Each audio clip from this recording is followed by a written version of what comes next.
Okay.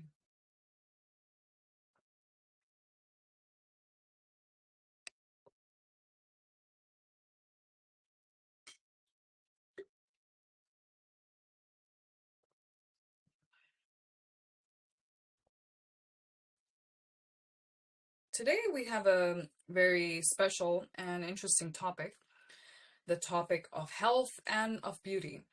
Both topics that women are very mindful of. And we love in general to work with these topics so that we feel good, we emotionally, mentally, physically, and we also represent it on a physical level as well. Today, what I will share with you, it's a very difficult topic, the topic of what makes us sick. How can we heal our health? How can we recover our beauty and our youth? It's a very difficult topic to work with because the cause behind what kills our health, what kills our beauty and our youth, is a very triggering point. But if you go through the class today, a lot will open up for you. You will begin to understand what does kill you, what does hurt you, and it will also, as it gives you awareness, give you back some energy, some strength to begin to change those things. It'll give you a lot of insight about your life, about you, and it's going to be, in many ways, very unpleasant. Unpleasant to realize what is causing these problems. But if you do care and you do want to work with these topics, if you do have health issues that are worsening over time, your youth is going away, you have less energy, you're noticing that your body is starting to age in many ways that you don't like, then today's class is very important. I learned from my teacher, who is now 50 years old, and she looks extremely young and healthy and beautiful. But the more than that is really the way she holds herself. I remember I was with her on her birthday, and the way she was talking really struck me because she wasn't saying anything specific, but she was talking about her plans and what she's going to do, what she wants to do. And I realized that many of us assume that once we hit a certain age, 40, 50, 60, 70, that is when life ends. And now we're at that stage of dying. We need to just let go of everything, not care about anything. And here she was at 50, talking as if life was just getting started. And you can go and look at her page. You can see literally how physically and emotionally and financially beautiful and prosperous she is. It's incredible.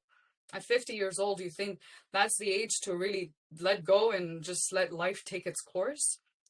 But here she was really showing that every stage of our life, whether we're 70, 80, doesn't mean now is time to let go. But the entire point of yoga and meditation is to very consciously take control of our life, to not just let go because, you're 50 now, you're 60 now, so give up.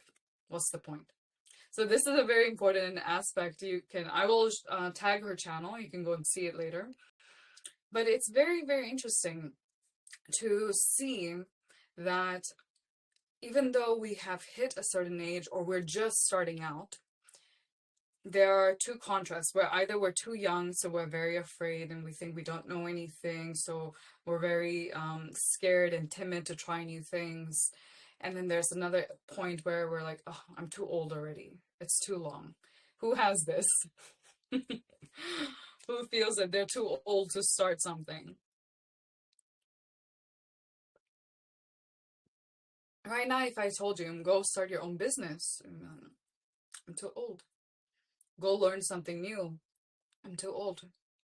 Right? We have a lot of wishes, a lot of desires, and we put it off. On a surface level, we have many excuses. I'm too old, it's too hard, I don't really know. But today we're going to learn what really stops us. Okay? For this class, I will turn off the video again as I did for yesterday's class because it's much, much easier to feel for yourself and to learn for yourself not because I'm saying something, but because you can feel it in your body, whether or not this is true. This is a very, very special ability. And yesterday I was talking about how it's so important that we develop our intuition. And part of developing our intuition is that we're able to listen to our body. You know, I never tell my clients, you have to trust me. This is one of my rules. You have to trust me and you have to believe everything I say. I always teach them they have to feel it for themselves. It's a very scary move. It's like, oh, how can I feel for sure? How can I be certain? But in reality, we know and we can feel everything out for ourselves, whether or not this is true, whether or not this will bring me prosperity or it will bankrupt me. We have all of the knowledge for our life, healthy, happy, prosperous life. We have all of the knowledge contained within us. And one of our key aspects and key powers and our key talents and gifts as women is that we don't need anyone else to tell us how to live or what is right or wrong. We can feel it out for ourselves. And if we can develop this ability, this is one of the special practices and special topics that we have in Kundalini Yoga, where we can develop our intuition so much that every choice we make brings us more prosperity, more health, more happiness.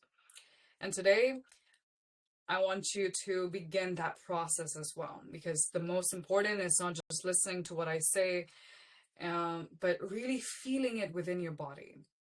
Is this healing me? Is this really a path for me? And you can begin to feel for yourself whether or not this will work for me. Okay, I will turn off my video. And when I turn off my video, I'll do it now so you can hear me better.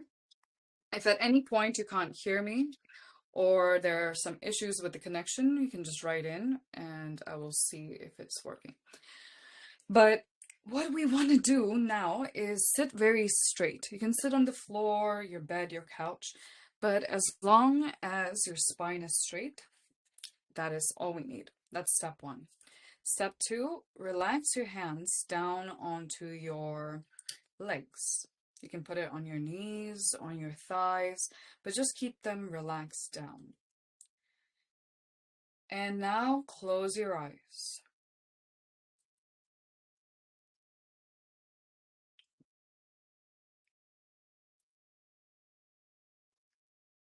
Close your eyes and begin to relax on a very physical level. And mentally, if you feel a lot of thoughts are coming, don't focus on them. Just let them come and go. You know, it doesn't matter. You have a lot of questions, you have a lot of anxieties right now, and just ignore them. Just, you know, I don't care. I'm too tired. That's the attitude you need to have towards your thoughts now. Doesn't matter. Maybe later I'll think about it. And physically, you need to be very still, very relaxed. It'll be very hard to stay still, to not move your toes, your fingers, to itch your head, to scratch something, to open your eyes, look at the wall, look at your feet, look at the floors, start to think about laundry. You'll notice your mind starts to race, it starts to take you away. But right now you need to be very physically and consciously. You come and you sit and you initiate your self-healing now. You initiate the process of, right now, I want to feel the process. No one is forcing me to be here. I can just leave, it's free. So we make the choice.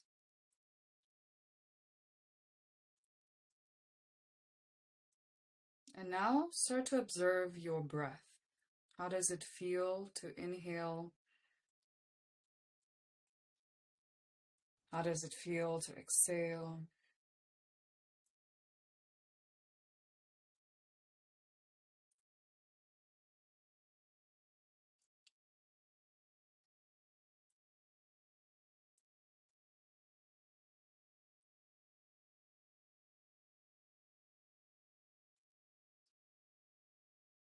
We need to go through the process of now calming and becoming still becoming relaxed,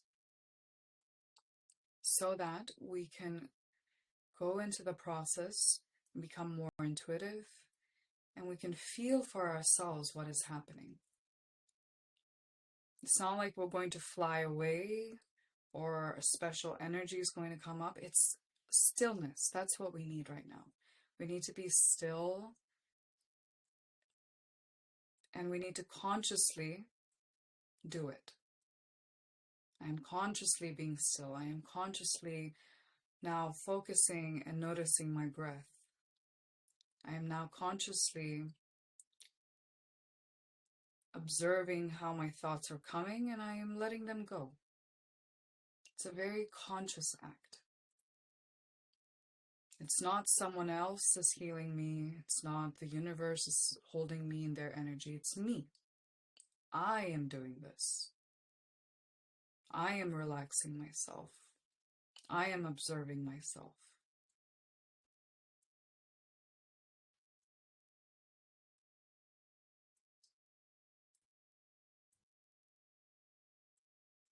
Okay, good, better. Was that hard? You can write it was hard or it was easy to relax.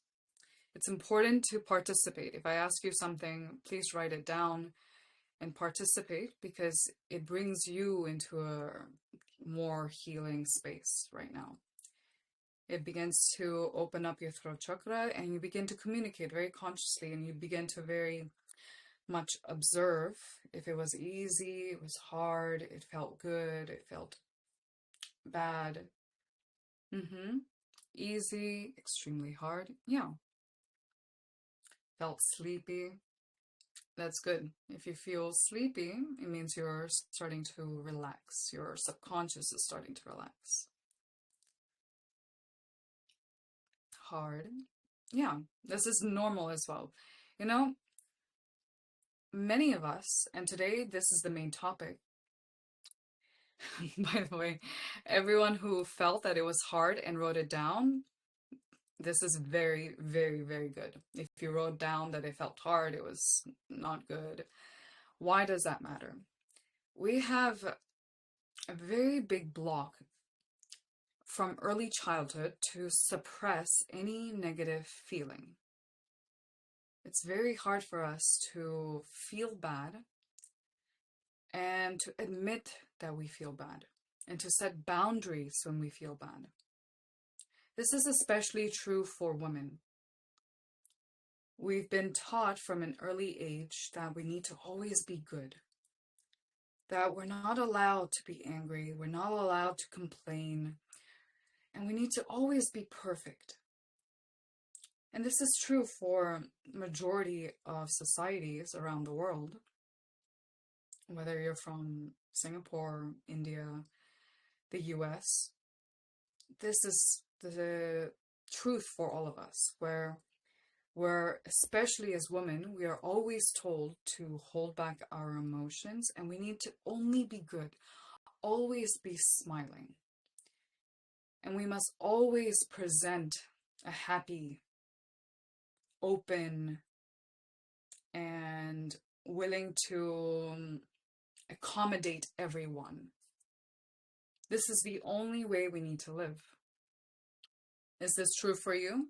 Do you feel that from early childhood you always had to be good and kind and polite, and you always had to be accommodating and just go along with how everyone else said, especially your parents, your family? You always had to be very respectful.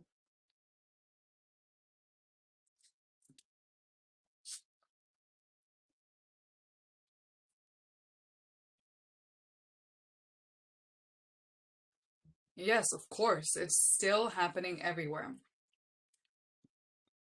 You know, this is a pattern that we begin to learn from early childhood, and it's also a pattern that never leaves us until we die.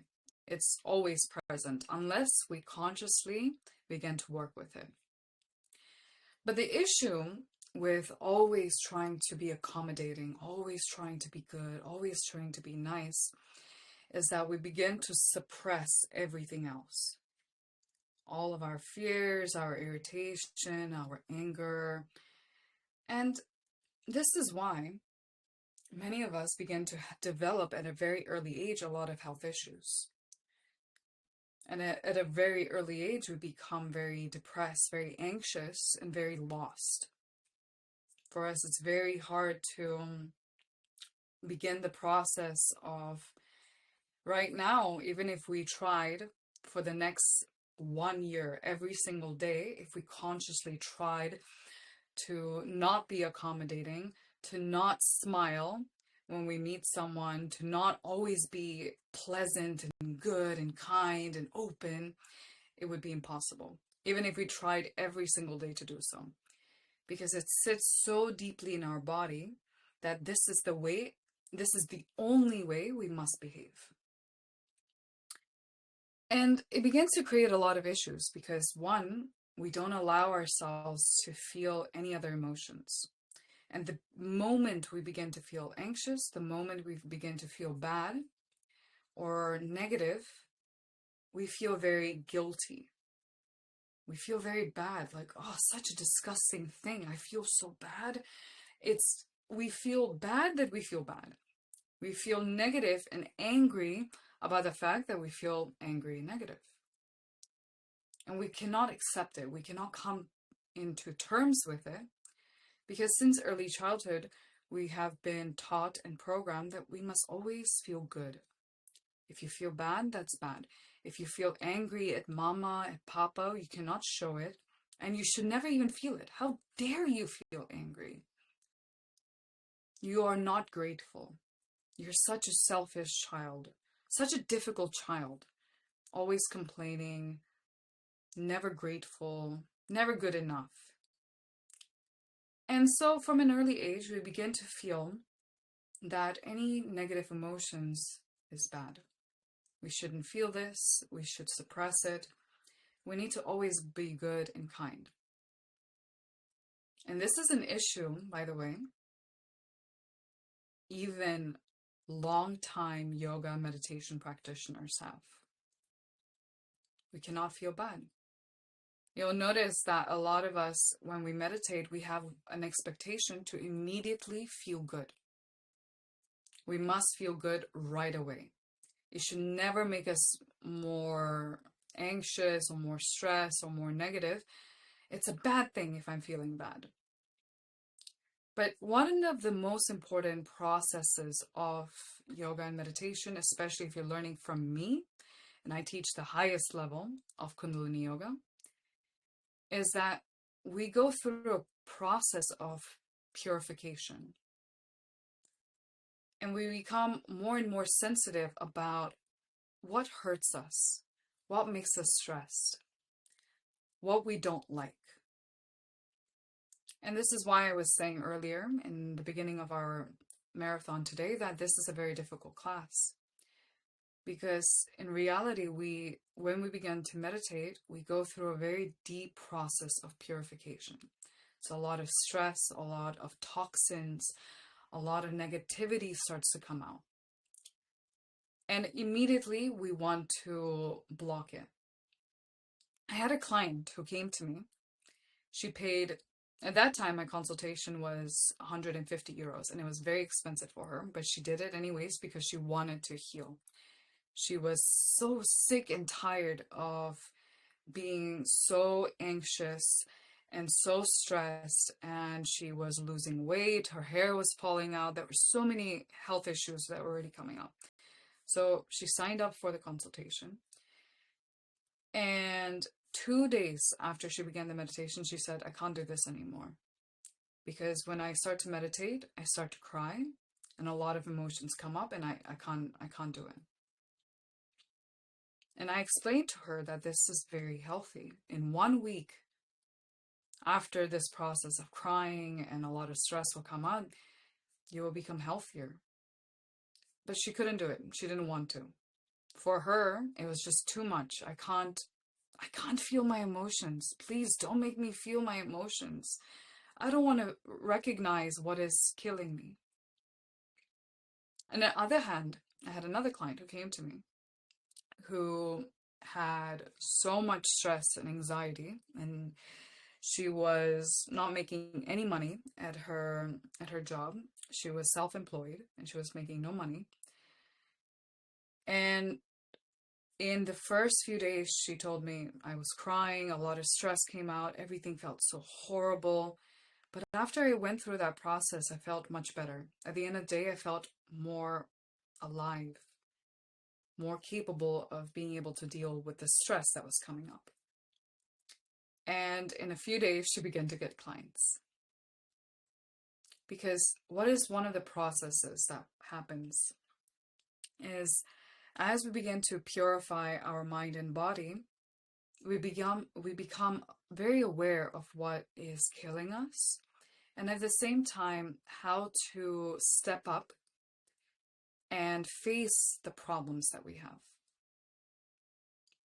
The way I began to learn from my teacher, Dasha Kabalova, is through the yoga and meditation. It's not that all of our problems in our life disappear. Automatically, somehow or another, everything is resolved magically outside of us. But through this process of purification, of strengthening our nervous system, healing the brain, healing the body of the traumas it has experienced, what happens is that we become stronger, more conscious, and we decide what choices to make now in our life. And we decide whether or not we want to heal, whether or not I want to face this problem and finally tackle this issue, or finally start doing something I've been procrastinating on. And then the result happens. We can meditate for 1,000 years, but if we don't take any action, nothing will change. This is especially true if you want your body to become younger and healthier. We will have to do certain practices, certain postures, certain meditations that allow the body to heal. But then more than that, we now need to become very conscious of what we're eating and how we're sleeping and whether or not we're exercising during the day. All of this is needed, it is necessary, it is vital to become healthier and happier. It's just that when we do the yoga and meditation, it becomes much easier to do everything else. It becomes much, much easier.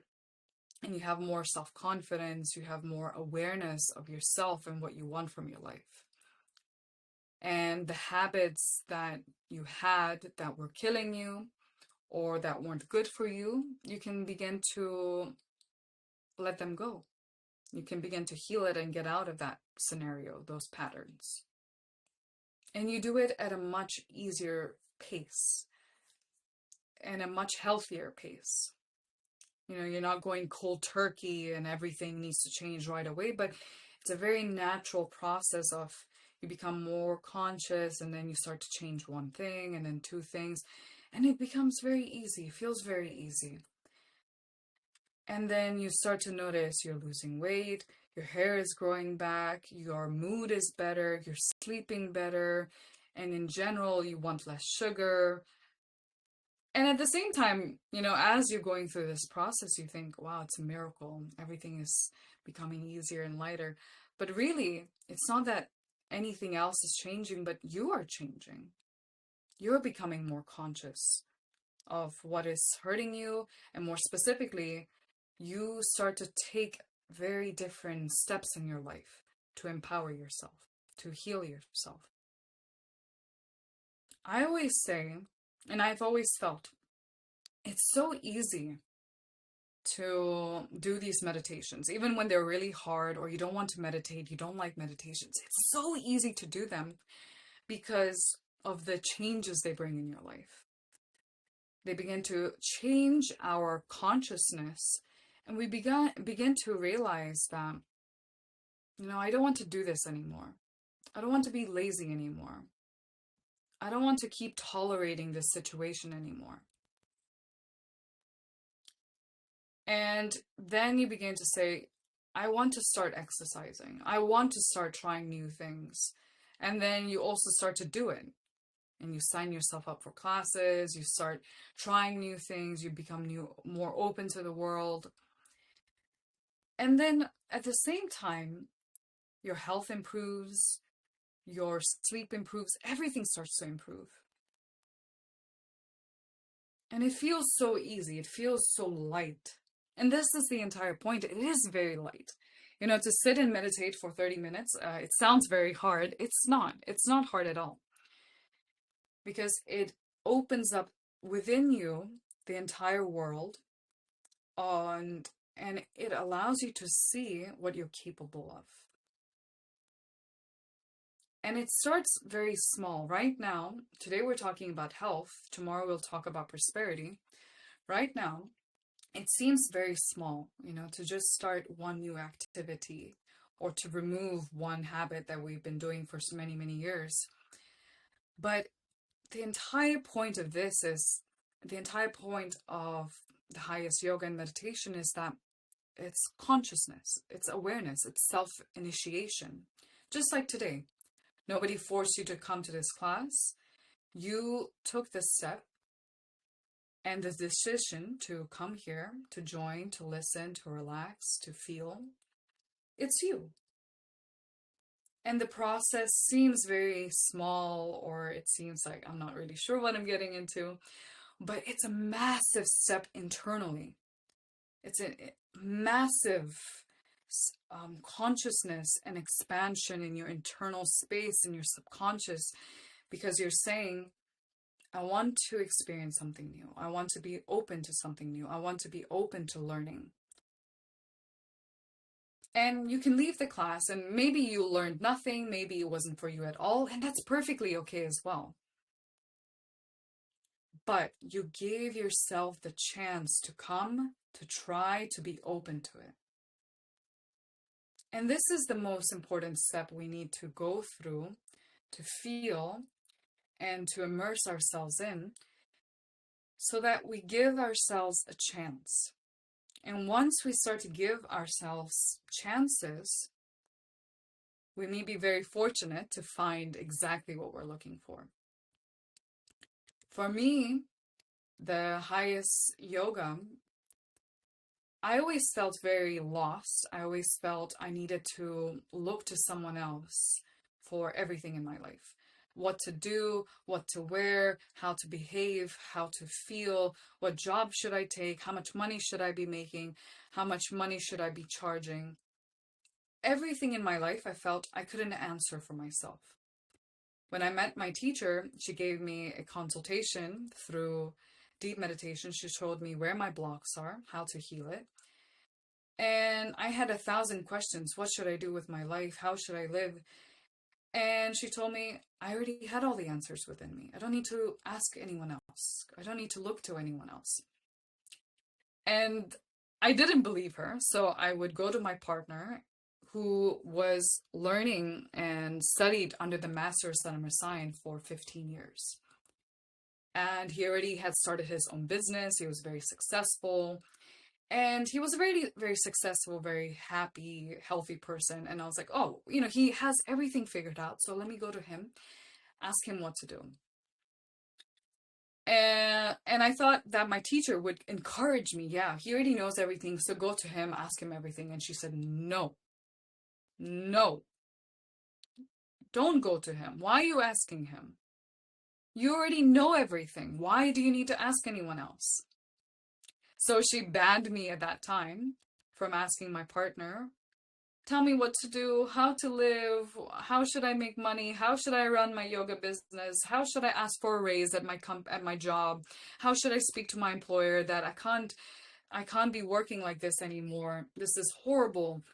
How? And she banned me. She said, no, if you want to learn what to do, you want to become prosperous, you need to meditate, clear out all the bullshit in your brain, heal your body, purify your body, and you will have the answers. And I found it to be very difficult. My God, for 4 or 5 years, I struggled so much with this. I was like, but I don't know. I'm not sure. What if I do something wrong? What if I fail? What if it doesn't work out? What if it creates more problems? And the entire time, till today, by the way, she doesn't let me ask anybody questions. She says, no, if you want something, you want to learn something, you want to understand what to do with your life, how to be happy, you need to look within you. If you want anything else, the only thing you need to ask is go for a consultation and then get a personal practice so that you have the correct meditations that heal your psyche, that heal your traumas, that strengthen your body, and provide you with exactly the internal tools that you need. That's it. That's the only thing you need. And then all the answers you have for yourself, you answer by yourself. And at first, I was very terrified to do this. I thought I couldn't do this. I would get everything wrong. And there were times I got it wrong. But I only got it wrong, not because I didn't have the knowledge or that I was lacking in something, but because I was very anxious to trust myself. So I would do something out of anxiety, not in belief of confidence that I already knew everything. For me, this was the most incredible thing when she taught me this. Trust yourself, believe in yourself, and develop your mind, your body, your consciousness to the point that you have all the answers for yourself. You can start your own business, you can go to another country, you can have the biggest wish and make it happen. Anything in your life, you want to resolve the situation, you have lots of toxic people in your life, which I had at that time, a lot of toxic people, and how to get rid of them, how to put boundaries. I felt it was really impossible to do so. But she made me develop my intuition, my internal strength, so I could answer myself and give the answers to myself. And it was very interesting because every teacher, everyone else before then always taught me, now at every stage or for every topic, everything, you need to go look at someone else. Tell them, ask them what to do. Not that we should not interact with others and not learn from others, but there is so much that we can answer for ourselves. And more importantly, we have our own abilities for making things happen. For example, my partner and I, we both have the same work. He also teaches, he also consults people and heals people. But the way we both work is very different, and the way we both get results is very different. If I were to try and work like him, and to if I did everything step by step, copying him exactly as he did, I would not be able to make even €1. It would be impossible because the way he works and he functions and the way he thinks is incredibly different from me. And if he tried to do what I did, he would not be able to make money. And this is one of the most interesting things I learned when my teacher made me, even though I had so much fear. She was like, no, you do it yourself, you answer yourself, and you will have everything. You have all the answers. And when she made me do this, it was very interesting to see that whenever I tried to copy him or follow in his steps, I couldn't make any money. But whenever I would relax, trust myself, I would be able to get clients, I would be able to grow my business. I started to get lots of opportunities from many yoga studios around the world. Different people began to come and offer me collaborations. And it just became very easy to earn money, to create a sustainable income and business for myself. And I thought, the entire time, I really thought it would be impossible. I'm never going to work this out. How is my own idea, my own way going to work out? But anyways, I followed through with my teacher's advice and I just worked on myself, on my state, healing my traumas. And I began to listen to myself and trust myself. And I began to get results. I began to earn money. And it was shocking to me because I was starting from zero. I had 0 clients. I had 0 experience teaching people when I had started my business and teaching yoga. And I had no contacts. I had no base or foundation on where to start, what to do, and I was terrified of public speaking. But more important than that, going further into this topic of trusting myself, it began to heal one of my biggest traumas, which was setting boundaries. I had a very hard time, as I was speaking earlier in this marathon today, that we have a very hard time as women to not smile, to not please, to not be accommodating 24/7. We have this internal drive where we must always be good, always be nice. And for me, this was one of my biggest issues because I had no idea how to stand up for myself. And many times in my life, I was faced with situations where people would be extremely rude, or they would be crossing my personal boundaries, or even assaulting me. And I had no idea how to set boundaries. I had no idea how to say no. The only thing that would happen is I would freeze up and I wouldn't be able to move. I wouldn't be able to do anything. And I would feel so small and weak and inferior. And no matter what practices I did, no matter how many people in my life later on began to come and that were nice and supporting, I could never overcome this fear and this block.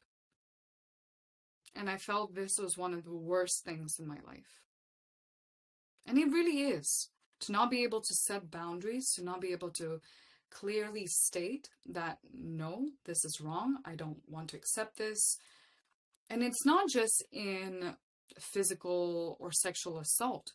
It's with even our work, or in our companies, or, and the most difficult, with our families. To very clearly state that they cannot speak this way to us, that they cannot treat us this way, that I will not allow this situation or the manner that you've been talking and communicating with me to continue. And I felt that this was one of my biggest blocks, is how can I really overcome this? But when my teacher began to tell me and banned me from relying on anyone, including my partner, on answers, that's when I began to internally free myself of this block.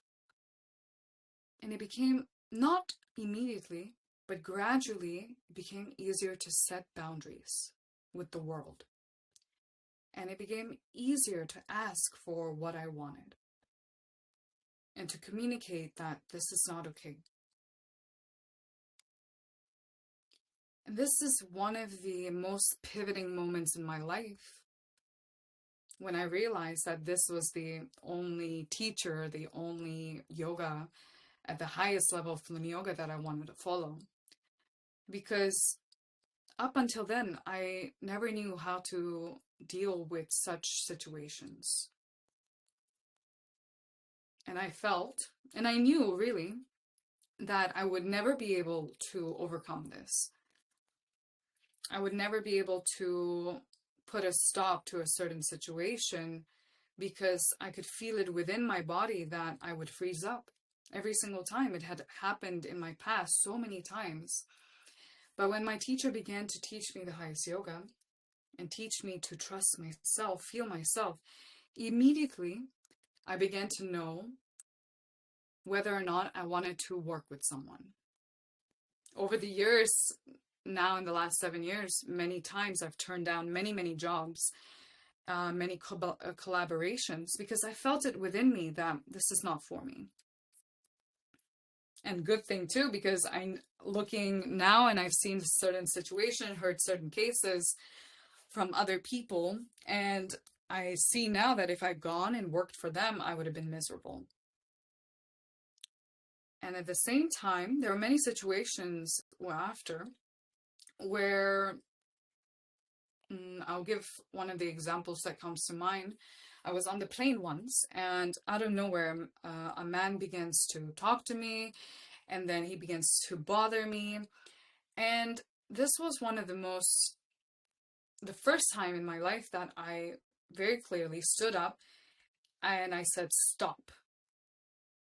And then I called the hostess over and I told her very loudly in the situation that, look, this man is bothering me. I've been telling him to stop. He doesn't stop. And finally, she got me a new seat. I left. And for the first time, I felt such relief that I knew when somebody was bothering me immediately. I didn't hesitate like I used to in the past, where is he really bothering me or is he not? Is this situation really, as creepy as my mind is making out to be or as bad as I'm thinking it to be? And then I went and I felt really horrible at first, like what a horrible situation.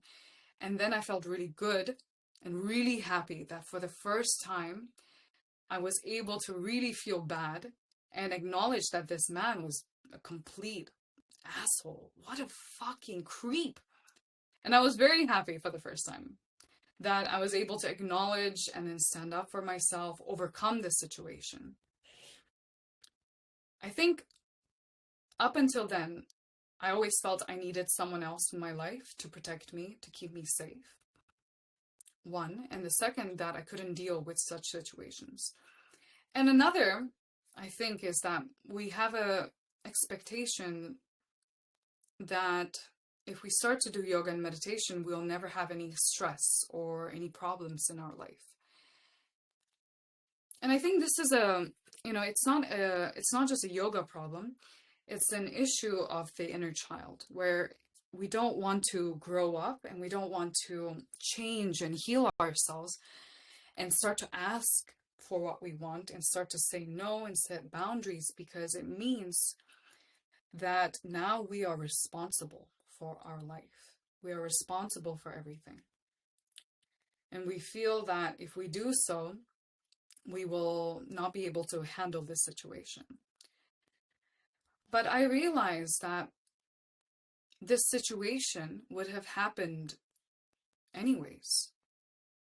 The only difference that has happened or changed in this particular scenario going forward as well is that now I have the internal ability and awareness to deal with the situation.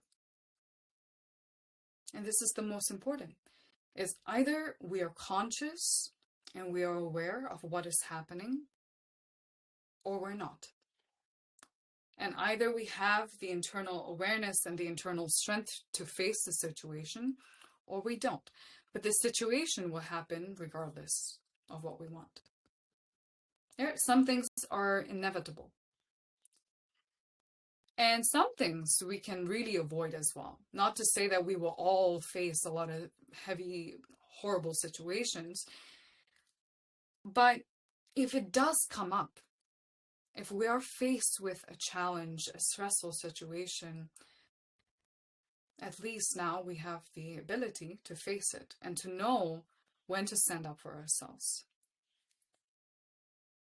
And this is why I really it's why I really love my teacher and why I learn exclusively only from her, because she gave me absolute freedom in that.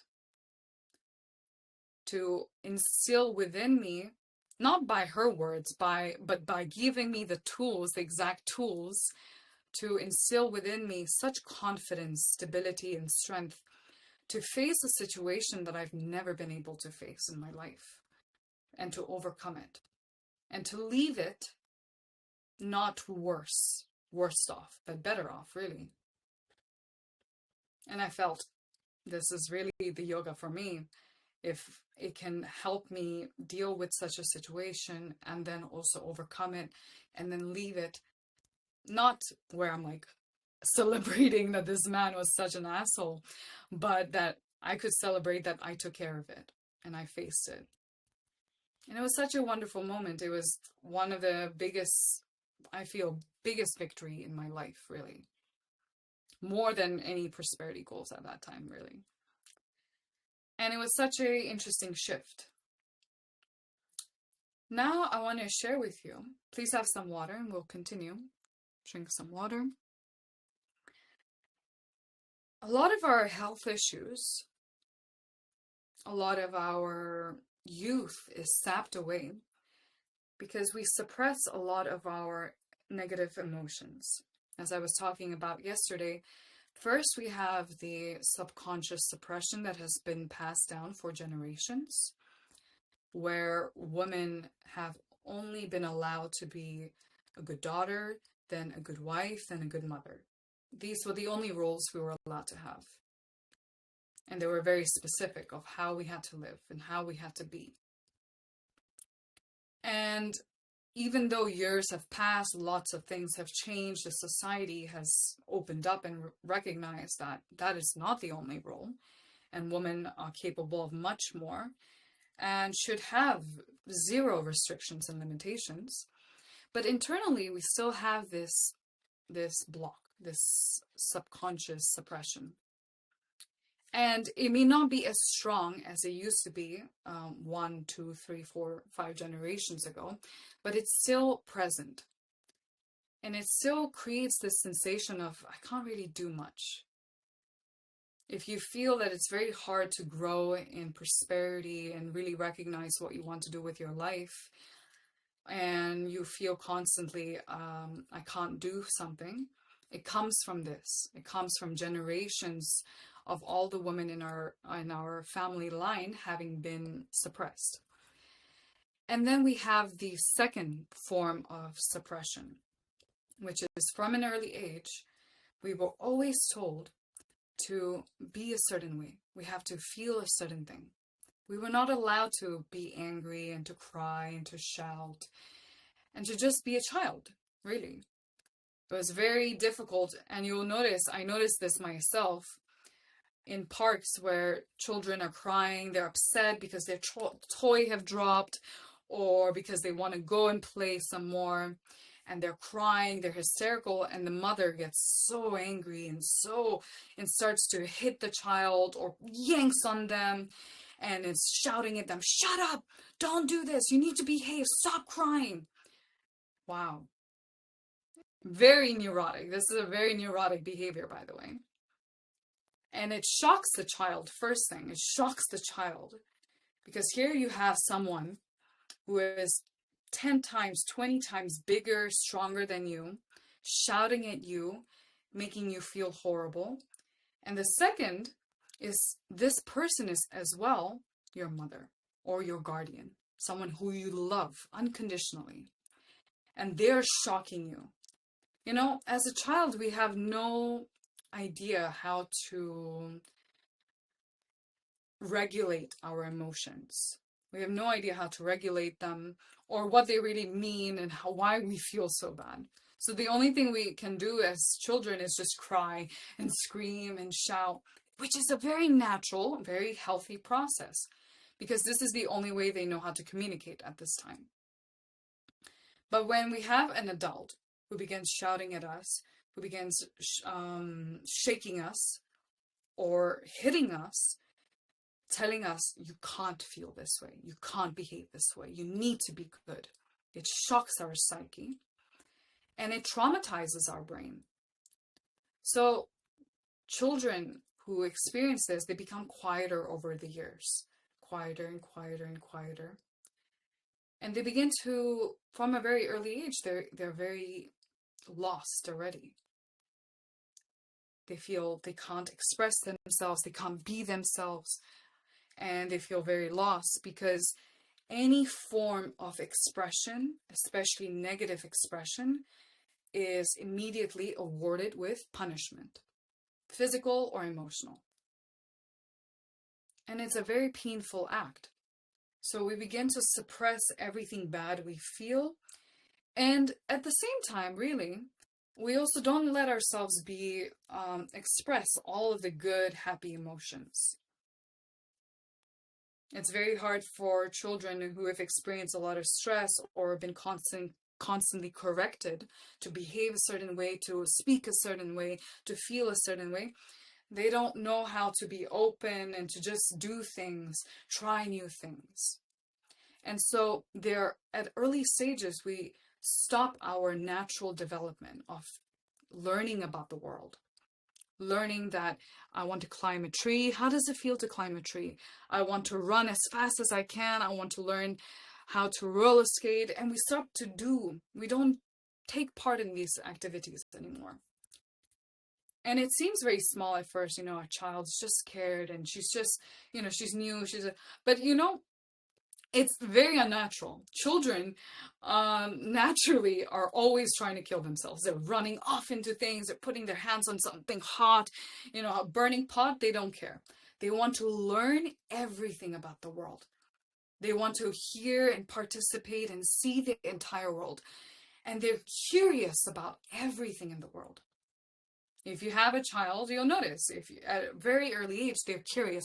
They're touching everything. They're putting everything in their mouth. They're trying to learn about the world. And it's very unnatural for a child to be scared of anything. The fear comes from the parents. The fear comes from, or hurting themselves as well. Or the most traumatic one is from punishment, if they were ever punished. So they develop this fear of, I don't want to try new things. And at the same time, this is when a lot of our anger starts to build. A lot of our internal childhood anger starts to build, and we don't feel it. We don't feel our anger. But it begins to form in different ways, where we start to fear the world. We don't want to try new things. Everything makes us uncomfortable, unhappy. It's very hard to study. It's very hard to focus. And then later the years, it creates for women painful periods. Painful periods, migraines, back pain, this pain, shoulder pain. And you'll notice now in the last 40 years, where kids are starting to develop a lot of health issues, especially weak immunity. They're more prone to sicknesses. They're more prone to injuries, and they're hurting themselves. It's not that the child is weak. It's that when the body has faced even once, if this situation even happened once, where your mom began to shout at you, shake you, or she slapped you, even once, it creates such a shock in the psyche of the child that they develop many different health issues as defense. Because this is the only way now the body can express itself, through the illness, through the sickness.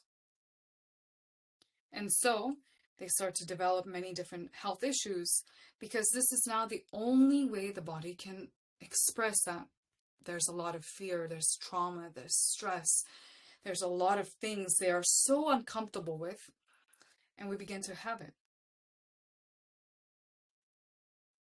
And this is why today's class is one of the most difficult, because we have to start to remember and to feel and remember our childhood, in what situations we were made to feel horrible or weak and small or frightened by our guardians, by the very people who are supposed to love us unconditionally. A child cannot separate nor process that right now mommy is stressed, and she's only saying this not because she hates me, but because she's stressed, or because she's scared for my life.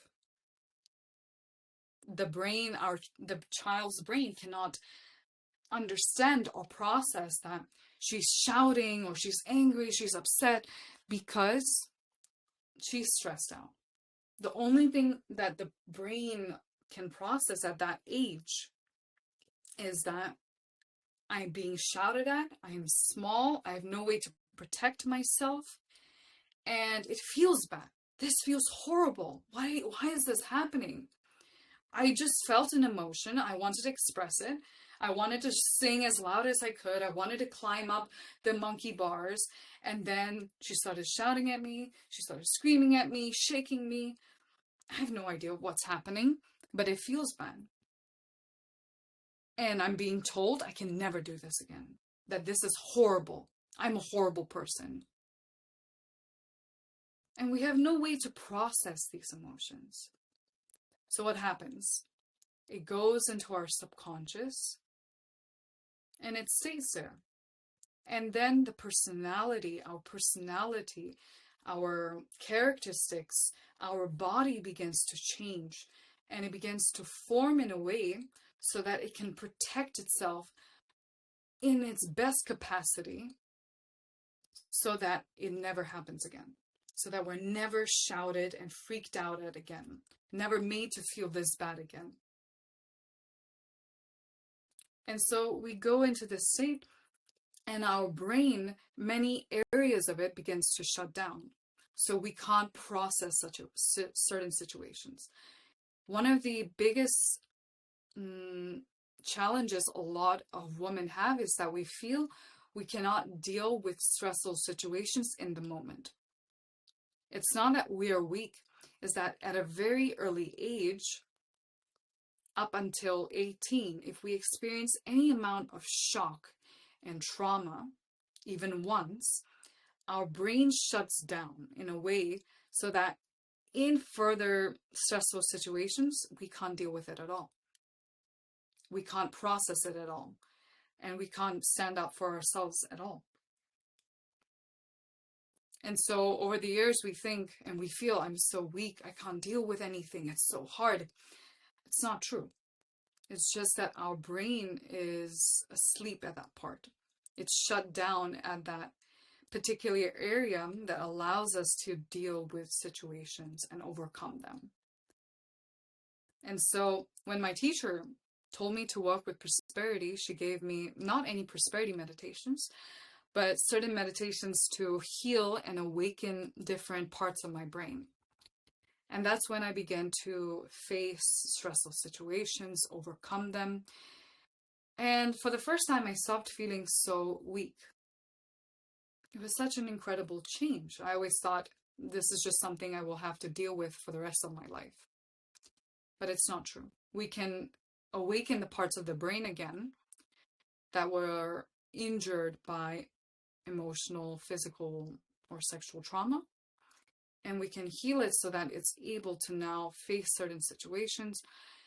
And especially, it brings back a lot of our confidence and our positivity and balances our hormones. If you have any hormonal issues, if you have a lot of pain in the body, especially during your period or even all of the time, it begins to gradually go away when we heal the brain. And when we begin to heal the traumas that were left from an early age.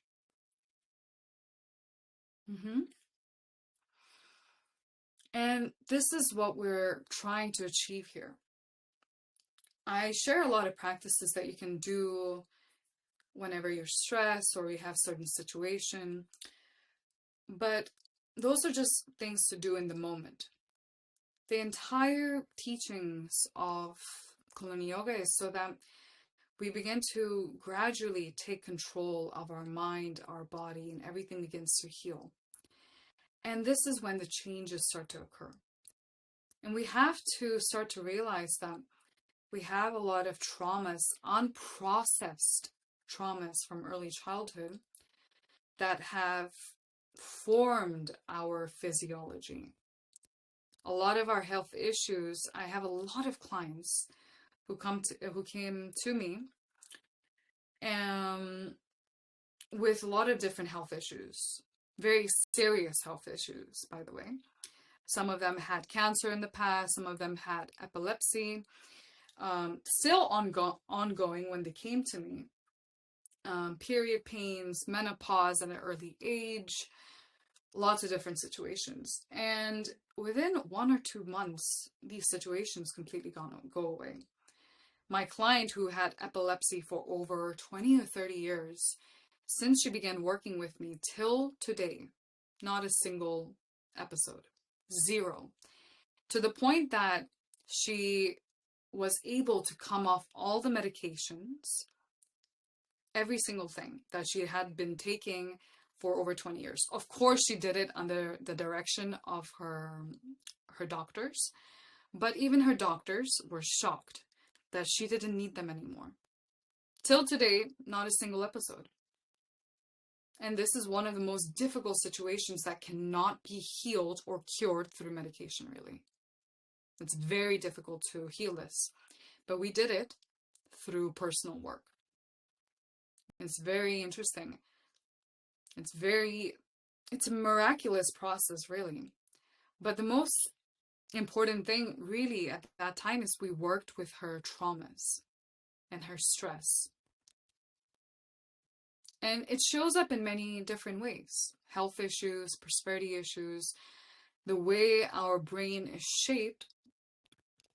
A lot of it has been influenced by traumatic negative experiences. And the reason why we're influenced so much and automatically our first reaction to many things is a negative thought, a negative reaction. Because this is the easiest and the most painful sensation of the body. True? We remember negative situations much, much easier than we remember positive situations. This person hurt me, he said this line, and it really struck me. And we remember every little thing, every little detail of every single person that has hurt us. The moment their name comes up, we immediately remember and we can relive every negative situation with them, even though they're thousands of miles away, even though 50 years have passed, our body still remembers it. It has not forgotten a single thing, even though years have passed. Because it's such an unpleasant situation that it will remind you immediately to protect you. Of course, it's a natural defense mechanism. But the problem is now our natural defense mechanism is overstimulated. It's overstimulated. So we're afraid and we're anxious, even though we don't need to be. And we don't want to face even small stressful situations at all. We feel we can't handle it at all because our natural mechanism is overstimulated beyond the healthy point. It's like after a stressful situation, your adrenaline is pumping, and then it's in this state for a few minutes. That's natural, right? After we had someone who went into the river. We were out in a school trip. She went into the river, and none of us knew, but there were massive rocks in this river, and they were very sharp, and it cut through her calf, and it was very deep. We could see to the bone, and she felt no pain until the ambulance came. She was in such a state of shock because her body was protecting her from such a stressful situation. And then immediately, once she was in the ambulance, she started to realize and calm down. Her body began to regulate. Then the pain came, and then the painkillers set in, and then it was able to take off the pain. But we're at this stage now where this adrenaline that naturally protects us when we are in emergency state is just playing 24/7. And it depletes a lot of our internal energy. It depletes our youth, our energy, and then also we start to feel very, very weak and small because this mechanism is not going to sleep and resting. So right now, what we want to do is we're going to balance your brain to shut off this mechanism of making sure you're making your adrenaline go, go, go, go. And then you will start to feel more balanced, more relaxed. And we begin to also, now we will work with letting go of the past pains and traumas we have gone through. We'll begin to relieve our body of the stress and the traumas so that we can finally begin the process of healing the body. Healing the body so that a lot of the pain and health issues that we are facing today will begin to heal. And this is it's not just a one-time thing. This is why I talk about practicing. When I work with my clients, I tell them to practice consistently, because we have years of accumulated stress and traumas, and they will start to come back if we don't continuously cleanse ourselves and purify ourselves and strengthen ourselves, because there are a lot of situations and people in our life who don't understand us or don't understand the boundaries we're placing. So we need to continuously strengthen ourselves. And it's important to heal ourselves of the traumas, because if you'll notice, a lot of people, I've had a lot of clients as well who've had cancer in the past, and it comes back after a few years.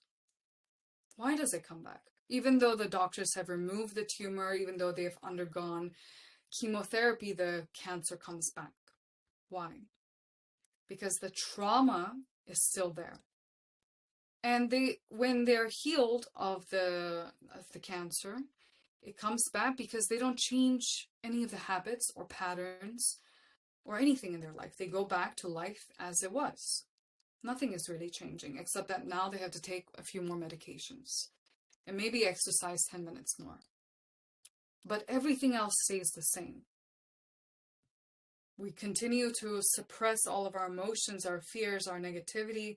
We continue to look outwards for an answer and solution, and for someone else to tell us what to do, who to be. And then the problem comes back, and usually comes back worse. So here, what we're doing is, first, we are releasing a lot of the problems that we already have. We're healing it. We're healing the body. And the most, as well, more important, is that we're preventing it from coming back in the future, because things have to change. We don't meditate.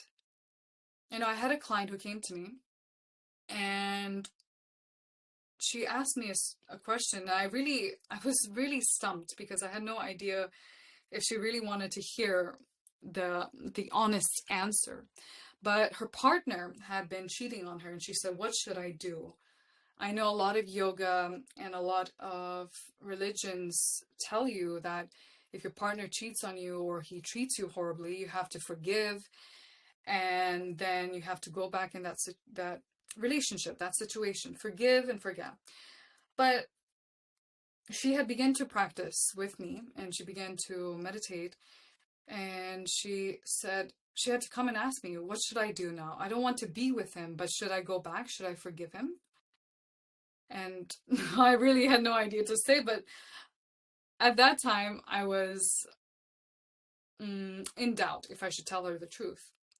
But then I thought about it in this way, and I explained it in this way is, let's say we begin to practice yoga and meditation every single day. We become very aware of the negative situations, of the people in our life who are hurting us or that don't respect our boundaries at all. And imagine your husband hits you every single day. You begin to practice yoga and meditation, and you realize that he is a man. He also has a lot of traumas. So what should we do at this moment? Should we forgive him and then go back in the situation and, let him run its course? Or what do we do? And I realized that if somebody is hitting you, you begin to practice yoga and meditation, you begin to have more compassion for yourself, for the world. Does that mean we have to go back and tolerate such a situation or such a person? I feel, and I've been very fortunate to have a teacher who taught me that no, we do not go back into this situation and continue to tolerate it. That is not consciousness at all. That is not compassion at all. That is only That's our childhood fear. That's our neurosis, where we feel we must go back and we must forgive and we must, continue to tolerate it. When our consciousness grows, we begin to realize what needs to change, and it needs to change. We cannot keep taking the same shit. We cannot keep taking the same shit and expecting a different result. We cannot continue to poison ourselves and then expecting a different result because I'm meditating, because I have more compassion for myself. No, not at all. It won't work that way. With the consciousness, our actions have to change. And with both of that combined, that's when healing happens. That's when prosperity comes in, opportunities come in, and then you're able to get out of these situations. But I feel, and I will always tell my clients going forward, is that we do not tolerate shit. We do not tolerate shit. And it was very interesting because, and this is one of the topics we'll talk about tomorrow, is when I had this massive issue because my parents have no sense of what boundaries are, and they will cross it at every chance they can get. And I felt this was very difficult, how to set boundaries with them. And it's such a natural thing with Indian parents as well. It's very common in our society to just allow our parents to press our buttons, cross our boundaries, and we don't know how to put any boundaries against them. And when I began to walk prosperity, I began to trust myself. It was as if like a switch came in and I was able to completely set all the boundaries I needed with them. And till today, since that moment I worked and understood how to do this, they have never once crossed my boundaries. And the more incredible is that they completely respect everything I do now, even though they don't understand it, even though they don't really agree with it, but they will show respect and understanding and compassion now. It's very interesting because you think we can talk about this a little more, about how as we heal ourselves, as we heal our psyche, how does that influence the people around us, especially if they can push our buttons? And where should we draw a line? We will talk about this on the 4th day of the marathon, on relationships and love. Because this is for me, this is one of the coolest things to see.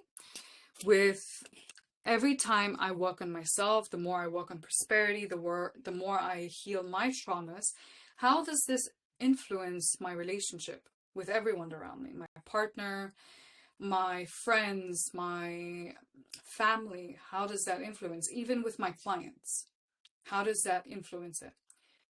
And it's very interesting to notice that as a woman, the more we become conscious of ourselves, the more we heal ourselves, it becomes very easy for everyone around us, if they're not a complete nut job, for them to also come into this state of relaxation and healing.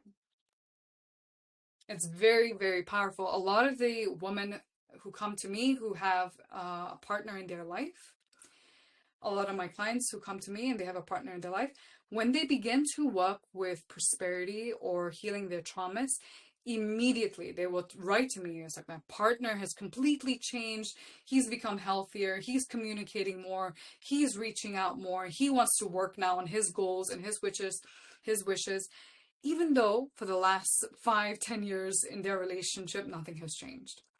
But when the woman becomes just more conscious of herself, we can change and heal our environment. I will talk about this in detail on the 4th day of our marathon on Tuesday, right? It'll be Tuesday.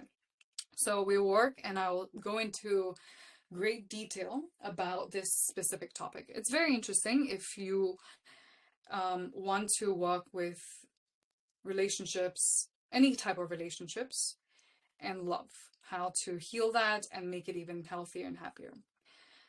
Okay, I'm going to turn on the camera.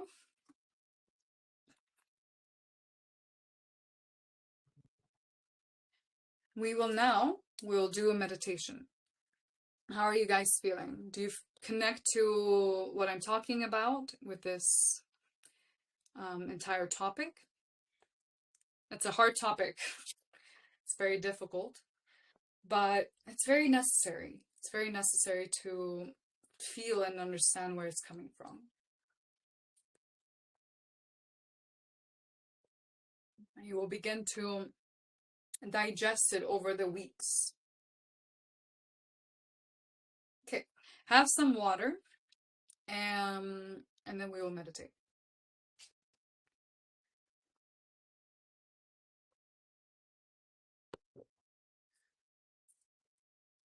Okay, please vote. Do you want something very easy, or you're fine with a little difficulty?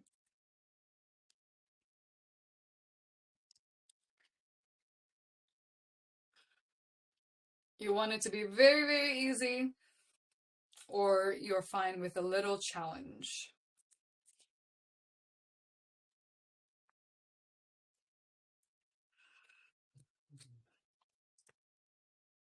Okay.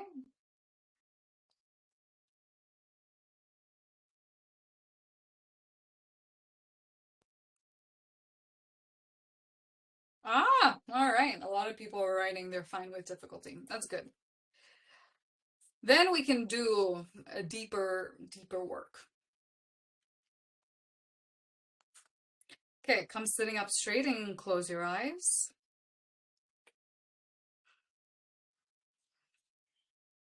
And start to breathe long and deep. It's important because I need to feel now each one of you and all of your blocks. And I need to feel what practice you need. So close your eyes and sit very still and relaxed.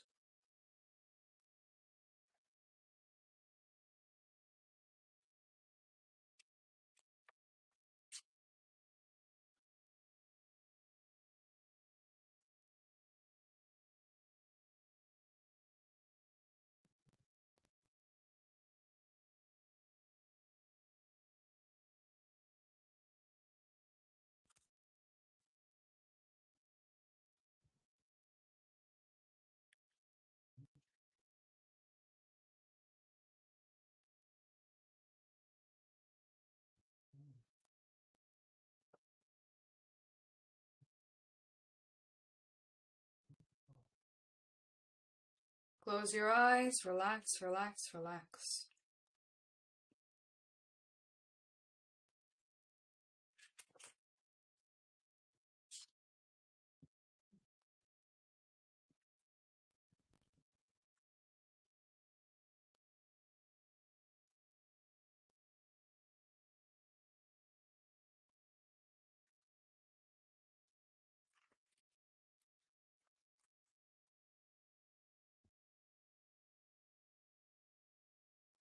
Okay, we will do something very, very difficult. Difficult in terms of you will want to give up in between the kriyas, in between the practice, but it will be very short. It's very, very painful, this practice, because you have huge amounts of stress in your upper back, your shoulders, your neck, your brain, and it's very, very congested.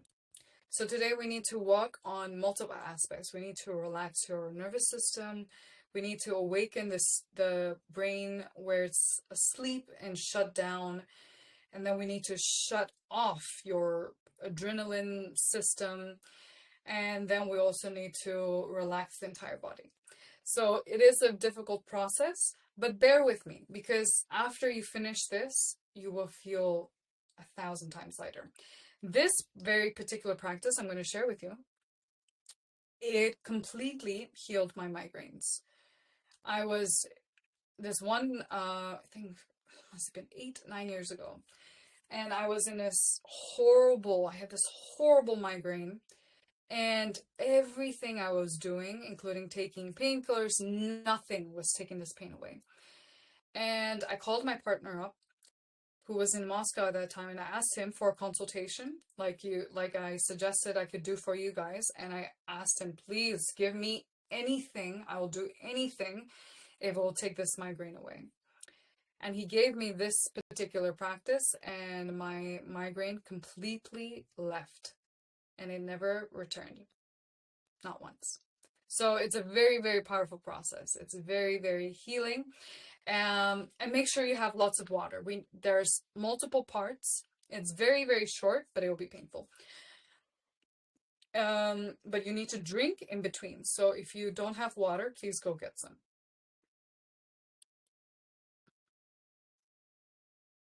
This meditation has multiple parts, okay? Many of you will never have done this, and it's perfectly fine. There are thousands of Kundalini Yoga practices. Many I've never done as well. Doesn't mean we can't do it. All right. Now, left hand is going to come here in front of our shoulder blade. Fingers are relaxed. You can open or close them, up to you. You see me? Right hand, fingers are going to be together for the right hand. And we need to bring it straight out at a 60-degree angle. I hope you guys can see me like this. And the wrists need to be straight. So it will be like this. It's not horizontally out or straight in front. It has to be at an angle, 60 degrees. And we need to now move our hand, our arm up and down. But we're not doing this. We're not moving our wrist. We keep everything straight and locked, and then we move it up and down like this. And it's small movements. Please watch me, because if you do this wrong, you will not get the effect. If you do this, you will not change or heal anything. It will do nothing. If you do this, small up and down, like you're bouncing a basketball, but you can only move your hand a few inches up and down, 1,000 times more painful, but it's correct. It's correct to do it like this. And then we come in this position. Now, before we start, let me show you the other two parts that are important for this practice. We're going to inhale through the nose. We scrunch up the nose. We inhale as deeply, as strongly as we can, like we're taking and inhaling for the life of us. And then we exhale like it's a big candle we're blowing out. And before we start, let's do this practice. Inhale through the nose as deeply as you can. Your nose and your face will make a weird posture, because you're taking a very deep inhale, like you need to breathe in. And then exhale through the mouth.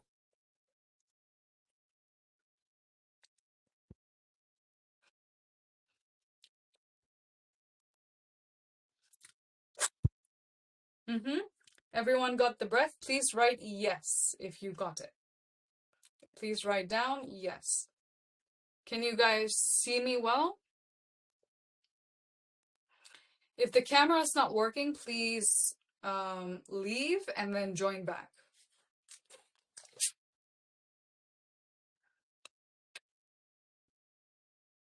And what we want to do is inhale through the nose, scrunch up the face, exhale through the mouth like you're blowing out a massive candle.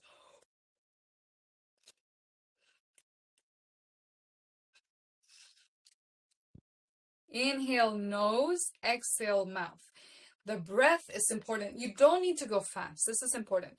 You will feel like you need to go very, very fast, and you will start to feel very hot. So if your hair is down, you can put it up. I'm looking for my hair tie and I've lost it. Okay, I will just be sweating then. We need to inhale deep and exhale powerfully. It doesn't need to be fast though. It can be a slow breath. And then exhale powerfully. Now, I will share another very important aspect before we start. If you make a shallow breath, nothing will change. If you do this, nothing will change. Why? When we inhale physically, our body is opening up. We're bringing in oxygen and our brain opens up. We bring energy and oxygen into the brain and it activates the brain. You can look into neuroscience and you can find out that this is exactly what happens. When we inhale, we fill the body up with energy and it brings energy to all of our organs, especially our brain. So right now we need to inhale deep and then exhale powerfully. Like you're exhaling it, all of the negativity, all the stress comes out in such a big relief.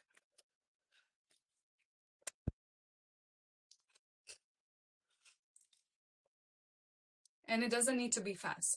You may feel dizzy when you do this because you're not used to having oxygen in your brain. You have it on such a bare minimum that is just keeping you alive, but it's not giving you any strength or energy. And today we're going to bring energy in and then fill it up with your strength. Okay? And coming to the position, left hand is here in front of your shoulder blade. Right hand, fingers together, and we bring it out at a 60-degree angle. Not in front of you, but slightly out to the side. And then we move it up and down a few inches. And we go fast. It's very, very painful. But we'll only do this for 2 minutes. Okay, come into position. I will guide you through this practice now. Come into position and close your eyes. Inhale through the nose and keep moving your hands the entire time. And exhale through the mouth powerfully. Inhale, exhale. Inhale, exhale. And don't relax the hands. Don't let your wrists flop. Keep it locked and straight. Inhale, exhale. Close your eyes. Inhale, exhale. Inhale, exhale. Okay, 45 seconds more. I know it's very, very painful. Inhale, exhale. Inhale, exhale. Inhale deep, deep, deep, not a shallow breath. Inhale deep. And exhale. Inhale. Exhale. 20 seconds. Inhale. Exhale. Inhale deep, deep, deep. No shallow breaths. Exhale powerfully. Inhale. Exhale. 10 seconds. Inhale. Exhale. Inhale. Exhale. Last time. Inhale. Exhale. And relax hands down. Relax, relax, relax.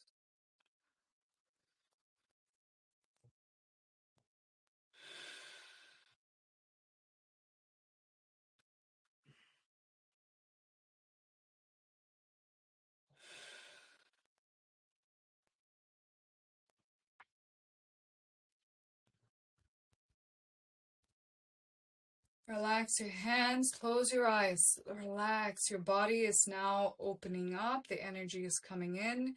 You need to relax and let it happen. If you start to move around, you will overstimulate your system. Relax.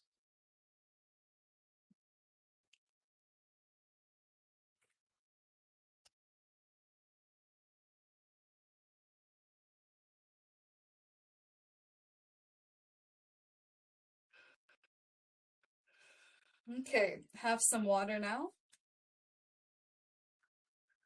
Drink some water, drink some water.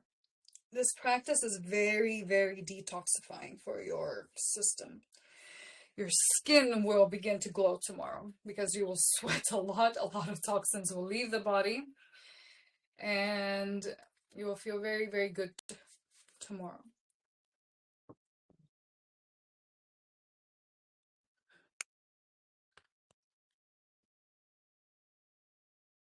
Okay, let's continue. Now, right hand is in front of the shoulders, and left hand will come out 60-degree angle. Keep the entire arm straight, and we now move it from the shoulders, small movements. Inhale through the nose. Come into position, please. Let's start. Don't don't give up now. We have 3 more parts, but this is the last hard part. The other 2 is much, much easier. And I'm torturing you a little because it's necessary to open up the brain. We're doing such big work. But you will relieve so much stress. Already, your right side of the body is opening up in the energy, and it was completely congested. You will feel very, very good, and you've already activated that right side of your brain hemisphere. Now we activate the left side. So right hand in front of your shoulder, left hand fingers straight and together, and bring it out, 60-degree angle, and we move it up and down. Inhale through the nose, follow me. Inhale, exhale through the mouth. Inhale, exhale. Inhale, exhale. Inhale deep, exhale. Inhale, exhale. Inhale, exhale. Inhale deep, deep, deep. Exhale. You can think about how everyone who's doing it and recording is going to regret coming to this class. Inhale deep. Exhale. Inhale. Exhale. Inhale. Exhale. 20 seconds. That's it. 20 seconds. Come on. Inhale. Exhale. Inhale. Exhale. Inhale. Exhale. And last time. Inhale deep, deep, deep. And exhale. And relax. Relax down. Relax, relax, relax.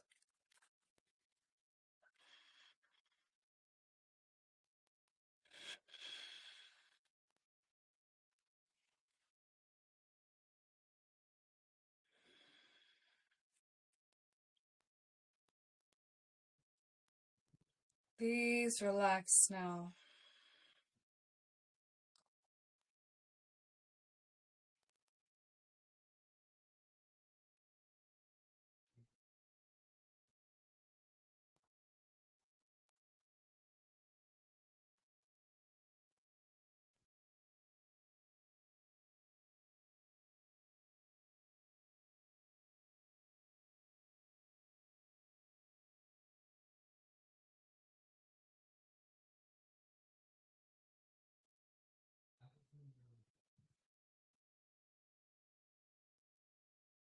Much easier to breathe. Do you notice? Feels much, much easier to breathe.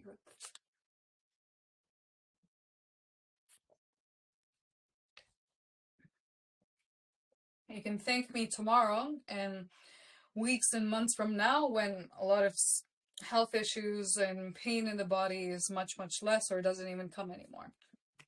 Okay, third part. We only have two more parts. Very short again. Much, much easier this time. We're going to bring our arms out in front of us. Hands are at the level of our face, but we bring it slightly out, like this. You see? Our elbow is slightly bent. You know, some people, they pray like this. In some religions, they pray like this. And that's it. We come in this position. Elbows are relaxed. Hands are not above the head, please. Just here.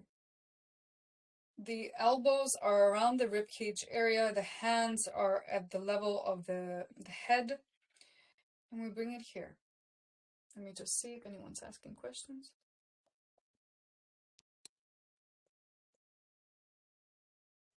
We inhale and we expand the belly. Exhale and the belly goes in. This is the correct breath for everything. Everything is this. Every inhale should be expanding the belly. Every meditation. This is the same for every meditation. Even when we breathe through the mouth, it's the same. When we inhale, the belly needs to expand. And when we exhale, it contracts. Okay? This is the same for this breath that we're going to do. Hands come in this position.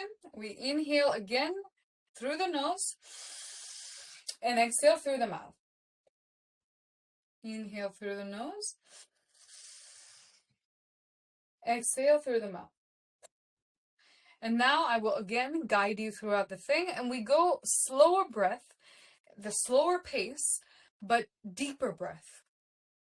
You can achieve 1,000 times more by breathing slower and deeper than doing this.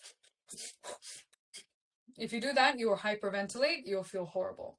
So please listen very carefully, do it very carefully. You can do it very slow, very easy, very deep breath. You don't need to do it fast and try and pump your energy because you'll just hurt yourself that way. So take it slow and we'll start. Come into the position and now inhale deep through the nose. Exhale through the mouth powerfully. Inhale deep. And exhale powerfully. Inhale. And exhale. Inhale. And exhale.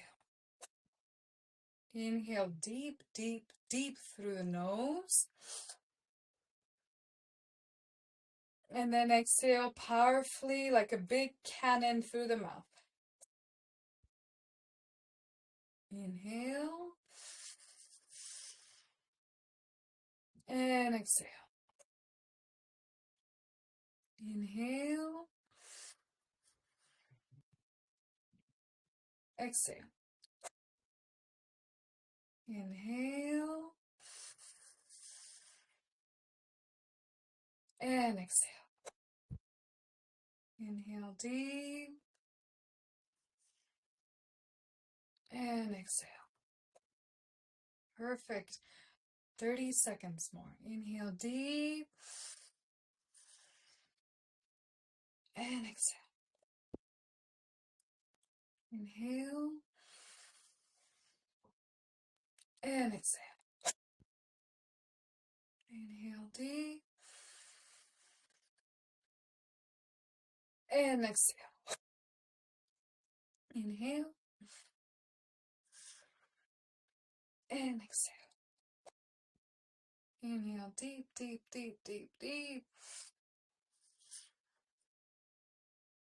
And exhale. And last time, inhale deep. And exhale. And relax. Relax the hands down. Close your eyes.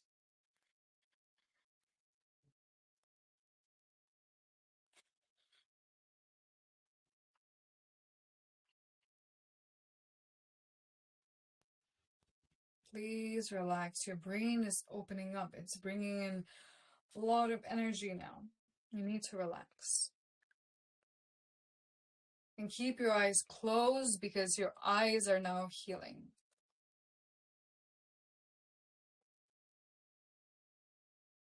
We are renewing our organs on a very physical level. We're detoxing and rejuvenating our organs, our skin, our brain, and opening up our diaphragm, removing the spasms that sit very deeply in the body. Only through the highest level of Kundalini Yoga can we heal our bodily reactions. If we think about situations where we feel we can't handle it, or we always react a certain way, we automatically feel jealous or weak or small or inferior or insecure, this is a automatic function, automatic reaction of the body.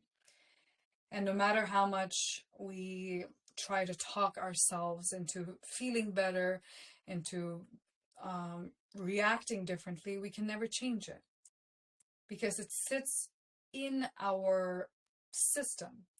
It sits in our nervous system, our brain, and it's a automatic reaction in the body. But through, especially this practice we just did, and through the highest level of Kundalini Yoga, we can heal those reactions that we have, especially this reaction of our adrenaline being running 24/7. We can shut it down and let it go to sleep again, and then it can wake up when we're in a situation again. But until then, it's resting. It's not depleting our body. Okay, much, much better. Your brain, you're going to sleep like a baby today. Now for the last part, it's very, very important. We're going to open our fingers up and we need to hit the ground and push with all of our force, like we're giving the ground all of our energy. And keep the spine straight, so it's not doing some movement, but keep it straight. And it's just essentially leaning over with the hand. Okay? The elbows can bend slightly as you do this. You hit the ground. And before we start, we need to chant Har. When we hit the ground, we chant Har and we pull the belly button in. Har, Har, Har. And we pull the belly button in. Har, Har. And then when we finish saying Har, we relax the belly button and then the hands come up. So it's going to go down. We're hitting, pulling the belly button in and chanting Har. H-A-R. Har. Har. Har. Har. Har. Har. Har. And pull the belly button in when you chant Har. You don't need to chant out loud, like loud and shouting it. You will hurt your throat if you do so. It needs to be a gentle movement. Har. Har. Gentle voice of singing it. Har. Har. Har. Har. Har. Har. Har. Har. Okay? Any questions? No. Okay. Come into position only for 1 minute. We need to pull the belly button in because this is our what's it called? Where our our foundation sits, our navel point. It's our core of our strength, our stability, our willpower, our confidence. So when we pull the belly button in and we chant this mantra, it begins to change and heal our core. And it gives us a lot of strength and energy. Please don't do this just randomly thinking I should just do this practice. It won't work like this. It's done through the set, through the practice, and in this particular space, with me feeling what you need right now, and then it will begin to heal and strengthen your core. We'll do this for 1 minute. So come into position. Bring your hands on the ground and chant HUD and close your eyes. Come into position. HUD, HUD, HUD, HUD, HUD, HUD, HUD, HUD, HUD, HUD, HUD. Close your eyes. HUD, HUD. Pull the belly button in. HUD, HUD. Again, you don't need to go fast, just very conscious and actively. HUD, HUD, HUD, HUD, HUD, HUD, HUD, HUD, HUD, HUD, HUD, HUD, HUD, HUD, HUD, HUD, HUD, HUD. A few more seconds. HUD, HUD, HUD, HUD, HUD, HUD, HUD, HUD, HUD, HUD. Okay, inhale deep, and now with your hands, push into the ground with all of your energy and force. Push, push, push. Push, push, push, push, push, push. Exhale. Inhale through the nose. Hold the breath in. And push into the ground. Push, push, push, push, push. Exhale. Inhale deep. And last time, push with all of your energy and force into the ground.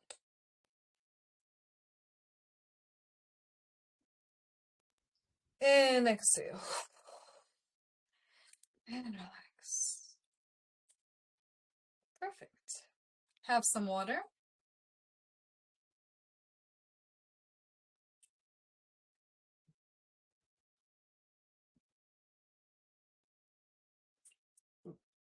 How do you feel? Lighter? Easier to breathe? Do you observe your sensations in the body are much, much sharper now? Okay, close your eyes. We need to let the energy open up a little more before we finish up. Close your eyes.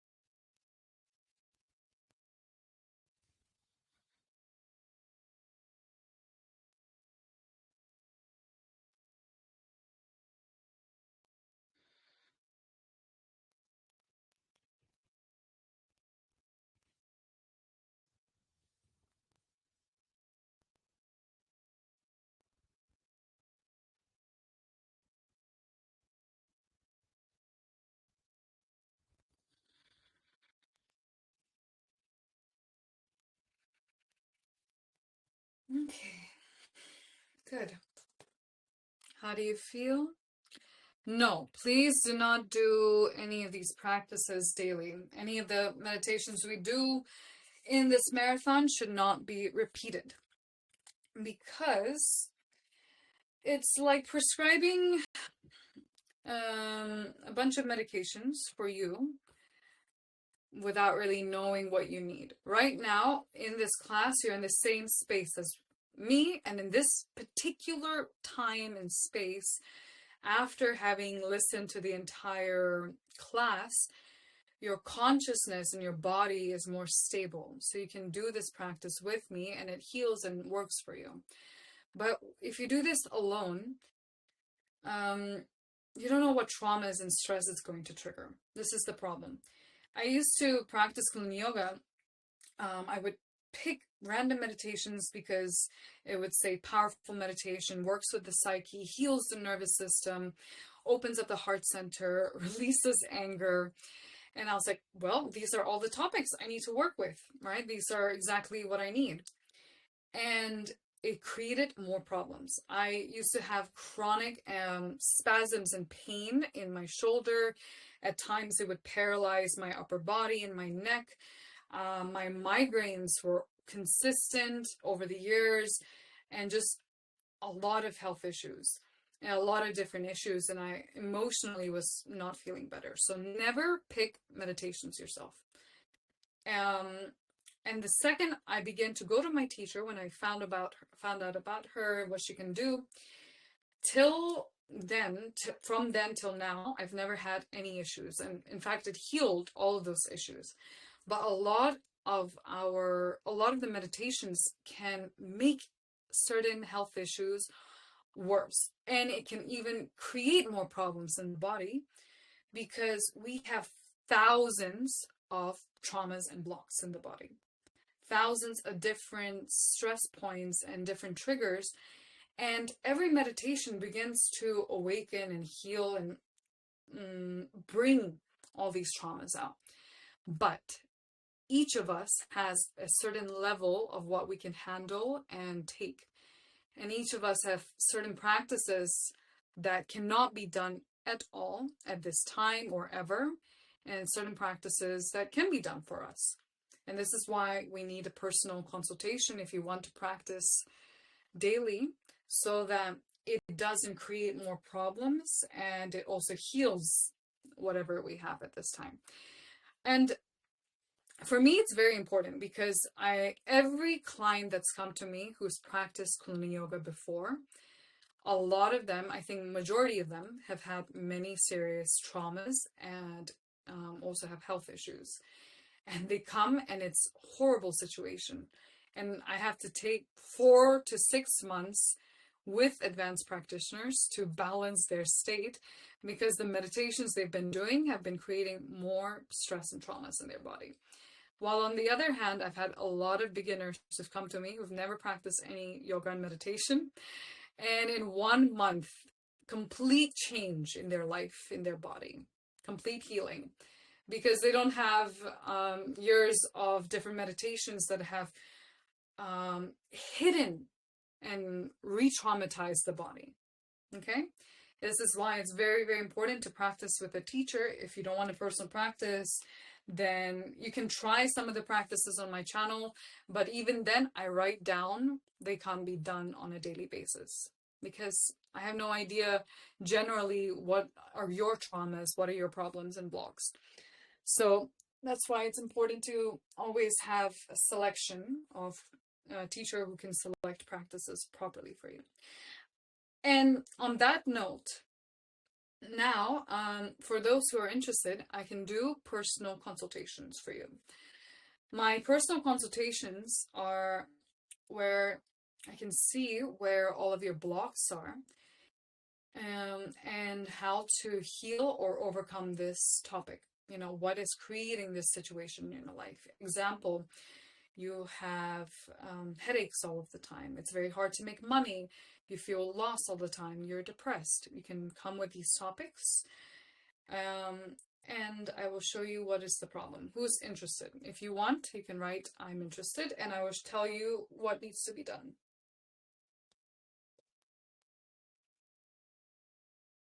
Okay. If you're interested, I will need your full name, date of birth. Please write it from day, month, and year. And then the city you live in now, and what is the problem? What do you want to resolve or heal?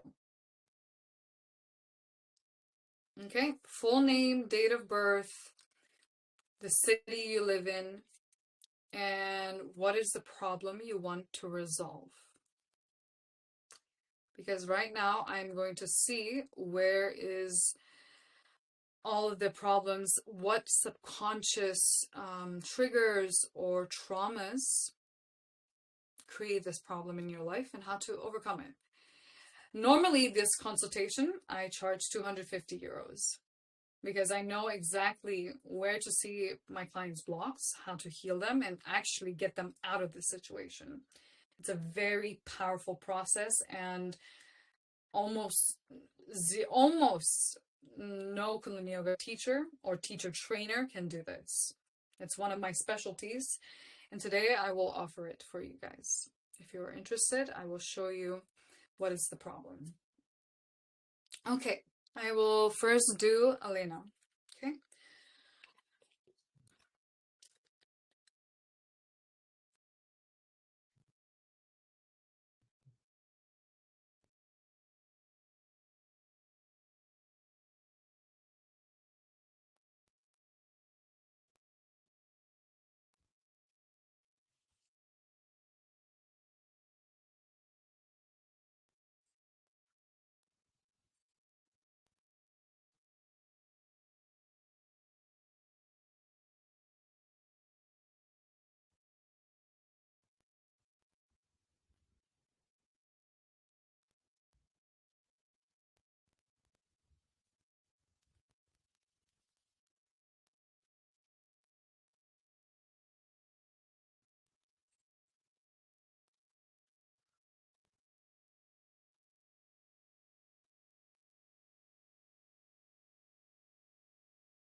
Okay.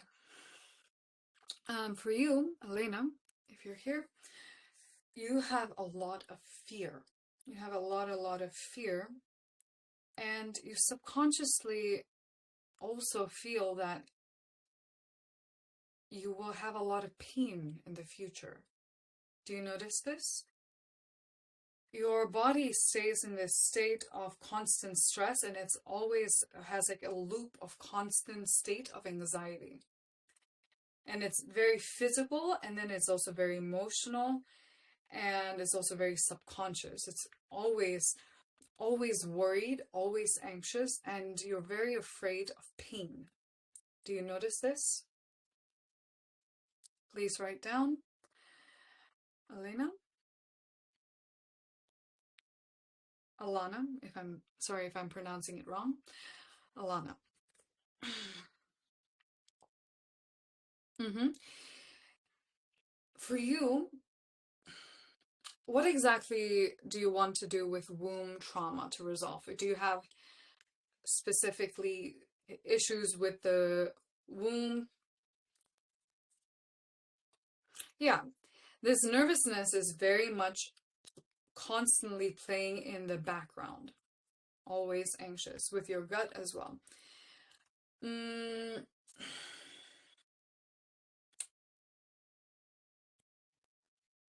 For you, what would be really great is to walk with prosperity, Alana. Walk with prosperity. Because you need to not just heal it on a physical, emotional level, the fear, but you need to also give your mind and body and subconscious a new direction of what to focus on and where to grow, where to expand. And that will be the biggest change in your life. That will really release a lot of this fear and heal the gut, because you suppress yourself a lot. You have a lot of creativity, a lot of ideas, a lot of energy. It will come and then it will go. And the problem is that it goes and then you get very worried, very anxious, and then the stress builds up, everything builds up, and you get very congested internally and very frustrated with yourself. Do you feel this?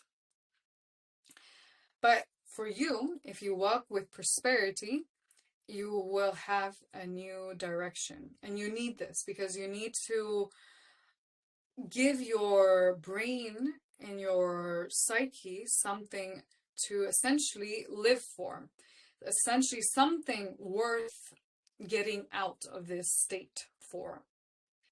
And you will also at the same time really create a lot of joy and happiness in your life, and this internal state of frustration, nervousness will go away. Does this resonate with you?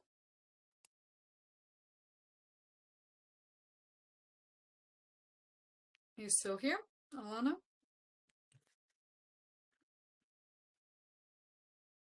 So my recommendation, walk with prosperity. And you need to sign up for, I recommend as well, to walk with your specific topic of prosperity you need to work with the throat chakra, not just prosperity in general, but work with the throat chakra. Yes, and this will really relieve a lot of stress, open up the body. And you can sign up for, I have a throat chakra methodology that I conducted a few months ago. I recommend you sign up for that one because that is the one that will open up the body and also work with the gut, your womb health. That will change. The problem is that your gut is congested because you suppress and hold yourself back a lot and you don't allow yourself to really follow through with your creativity. So you get very fed up internally. And so it creates a lot of the problems in the gut. But if you open up your throat chakra, it will really change for you.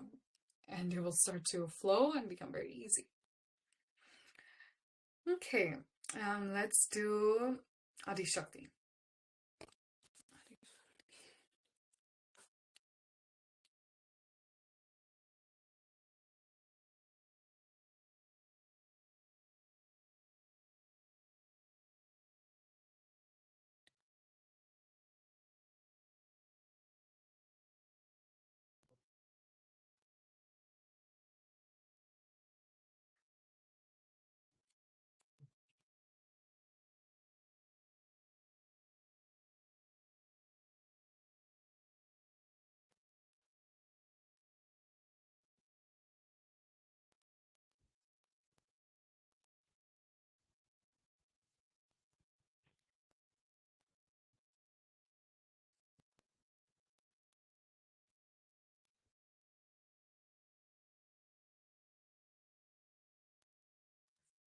Okay. For you, Adi Shakti, you have a very big spasm in your diaphragm, and we need to also open up your frontal lobe. We need to open up your energy, and we need to remove this spasm because you have a lot of internal childhood anger, a lot of childhood anger that is being suppressed and condensed and condensed and condensed. And then it blocks your prosperity because it doesn't allow you to open up and be free and to really make things happen. So my recommendation to you is first personal consultation. I will recommend you sign up for personal consultation. And then to work with,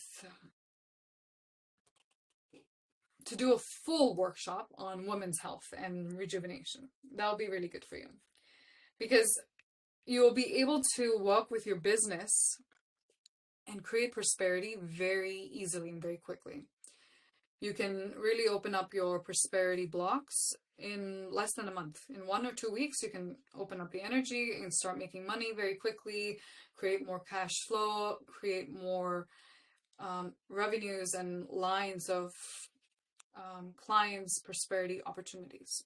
You have a lot of energy. It's just that with your diaphragm blocked, it blocks your frontal lobe, and then it makes you feel like everything is a struggle. It's really hard. It's so tense. It's very difficult. So you need to just, I think in 1 month, you can completely change it. You don't need to do a lot of work or take years to open up your business thing. I will just recommend women's workshop. I'm planning to do one in 2 or 3 weeks and then a personal consultation. 2 things, and you will open up your prosperity. Do you feel this as well? Do you resonate with the feeling of everything is really hard and difficult? I don't know what to do. And it's like, this is the internal state.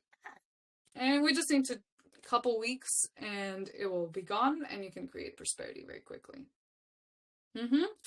Okay. Then I will send you a reminder or like an email when to sign up for my women's workshop because it'll be very, very good for you. You don't need to take months and months and months to work with this. It's very fast. Your block is ready to be let go of. Okay. Let's do Anushri.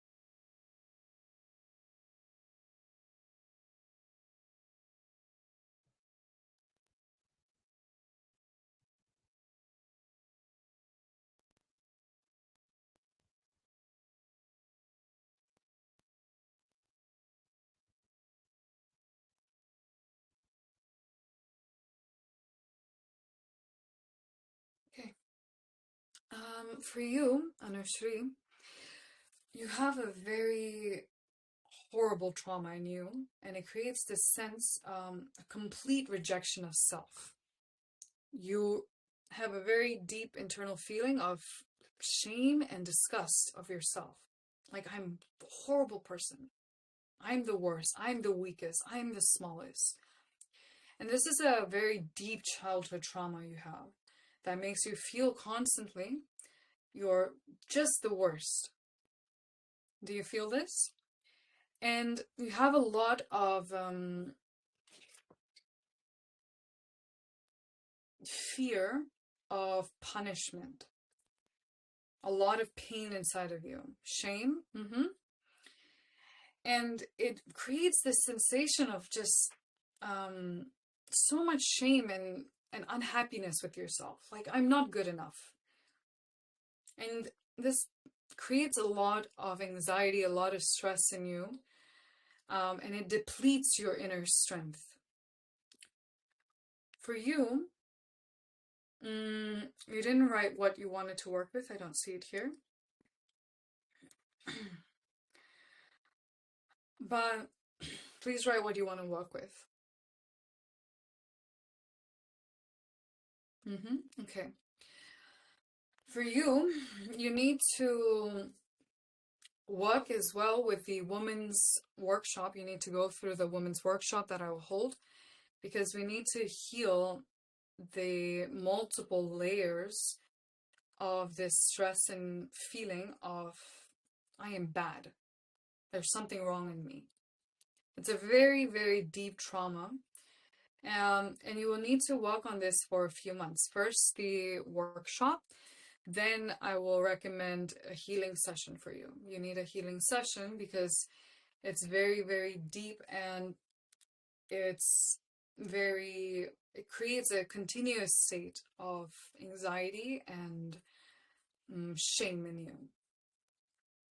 So I will recommend for you, especially the women's workshop, and then later in this year, a healing session before the end of the year. Because you need to heal this feeling, and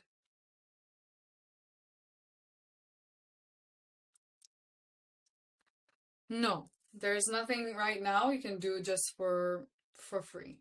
You need to sign up for the workshop.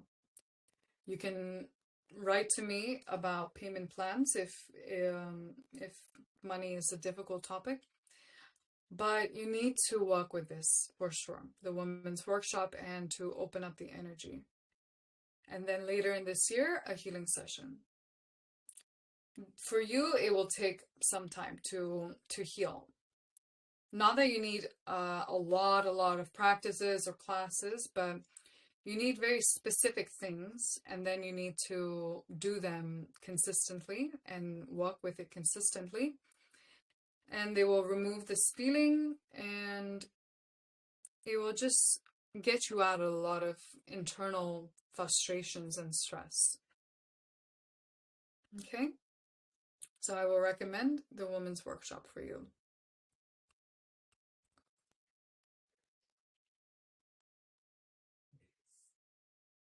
Okay, let's do Bhavani.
Okay.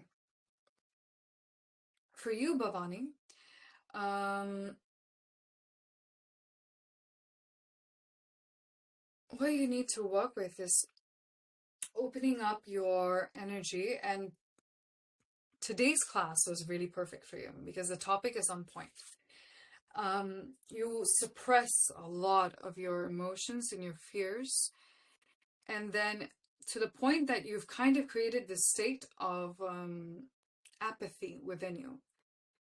And you keep suppressing all of your stress, all of your fears, but at the same time, you're suppressing all of your energy, your strength, and your capacity of prosperity. What you need to work with is healing of the guts, um, coming into your strength and being in touch with your strength, and then to also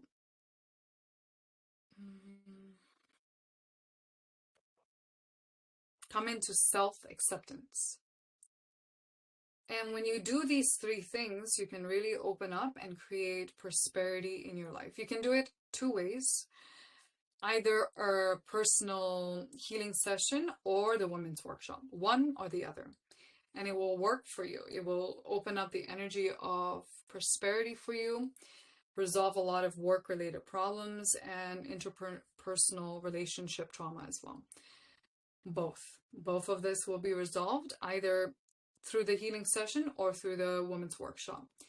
I recommend the women's workshop more for you, especially because you can then really learn and understand how to work with the different emotions and different stress that comes up and that you suppress.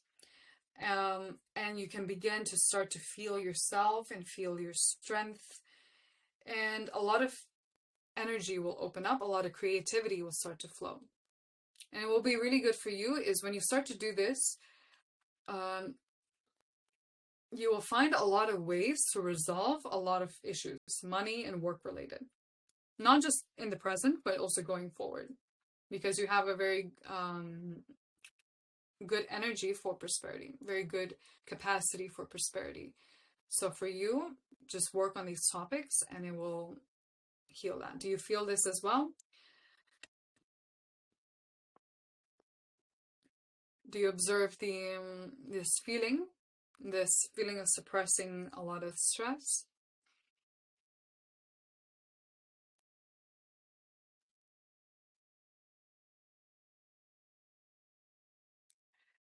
This is very, very difficult process to feel each one of you one by one, and to feel, and you'll notice every one of us has very different blocks. Even though all of us have fear, our blocks and the way our fears manifest in our body is very different. And it's also why personal practices and meditations are very different, because our blocks are very different. How much and what our body needs is very, very different. Yes, unprocessed grief for sure creates this block. But for you, it's exactly that. It's suppressing the emotions. It's suppressing a lot of everything that's going on. And you don't want to process everything. Like your brain is having a hard time processing it. And it feels like I can't deal with this situation. But either a healing session or the women's workshop, and we can resolve this very quickly as well to help start the process and open up yourself to begin processing everything. And it will heal your gut. I don't know if you have gut issues, but your gut is very out of balance. So it affects your brain and your gut, your energy. So for you, it's also not just prosperity, but your body also needs to heal.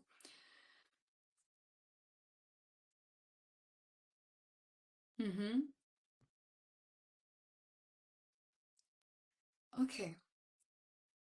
I will soon post the information. It's already on my website, but I will soon post it on the Telegram channel about the women's workshop, and I recommend you join up for it. Don't miss out on it. And if you have any questions, just let me know. Okay, we'll do a few more people and then let's be done for today. But it's important for everyone to stay throughout the class, even though if I've done your consultation, because you can see and feel how different we each are in terms of how we process stress and everything. And what I'm recommending to each one of you is very individual, very personalized. Yeah, your gut is weak. Perfect. Then we got everything on point. Then for you, the women's workshop will be really good because we will work on the gut and the emotional and the subconscious and the prosperity. So we can work with all of that. Okay, let's do Mansi.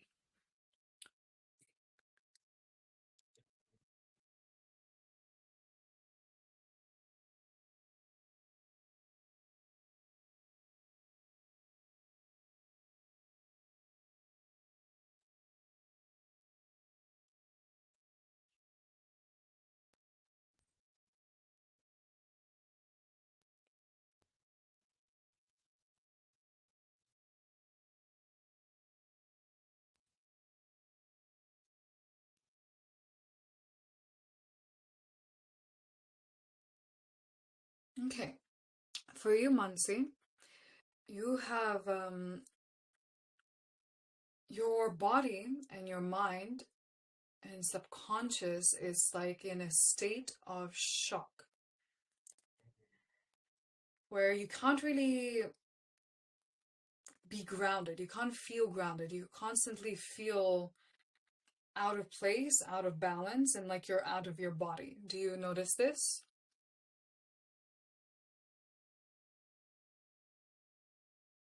Mansi, are you here? You're very much out of your body. And this is a cause of your a very sharp trauma that's happened in your life.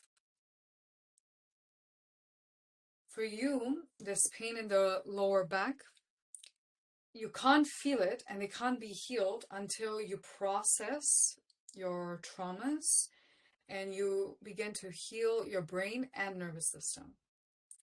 For you, I will recommend you need to sign up for essentially, you need a full program, not just one or two things, but you need to continuously work and heal the body and learn to make it feel safe again.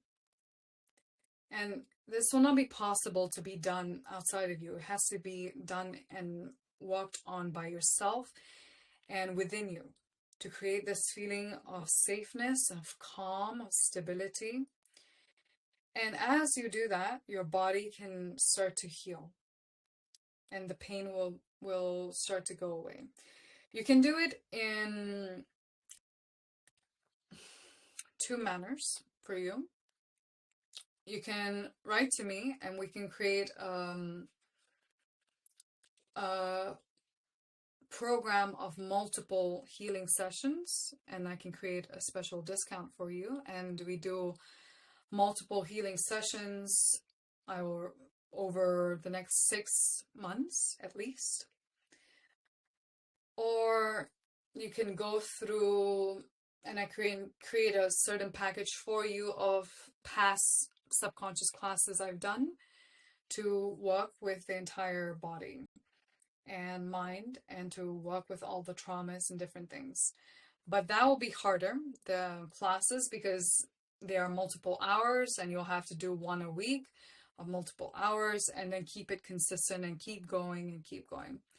So that is the more difficult option, but it is an option that can work for you to heal the body and heal this trauma. And for you, it's very important. You cannot keep suppressing and keep keeping it off, waiting until something gets resolved or until something is better and then I will work on this. Do not. You need to start working on it immediately because the more and more you start to be out of your body, it'll be very hard to come back.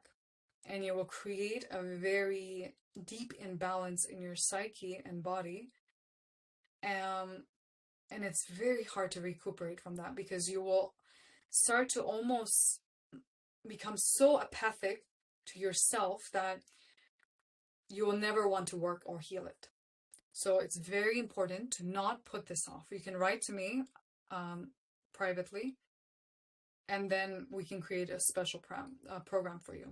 It's very important. Do not put this off, because you will go into a worse state over time very quickly, because you have so much accumulated and your body can't take it anymore. So it's creating a tear in your psyche. So it's very, very important to work on it very fast and importantly. Okay?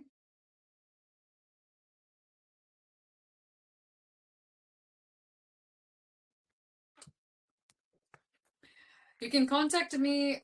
I will write to you after the class, but you can just write to me directly on Telegram. It's better than Instagram. Telegram is more secure.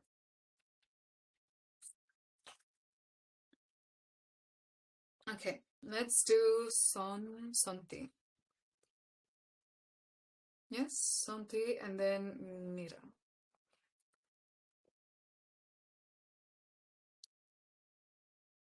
Ah, okay, we only have one person left. Perfect. All right, everyone who's listening, if you want to really feel and understand what's happening, and really experience how special this process is of these consultations, close your eyes and then feel. You don't even need to listen to the words, but feel it. And you will experience something very special. Okay, for you, Santi, let's do you now.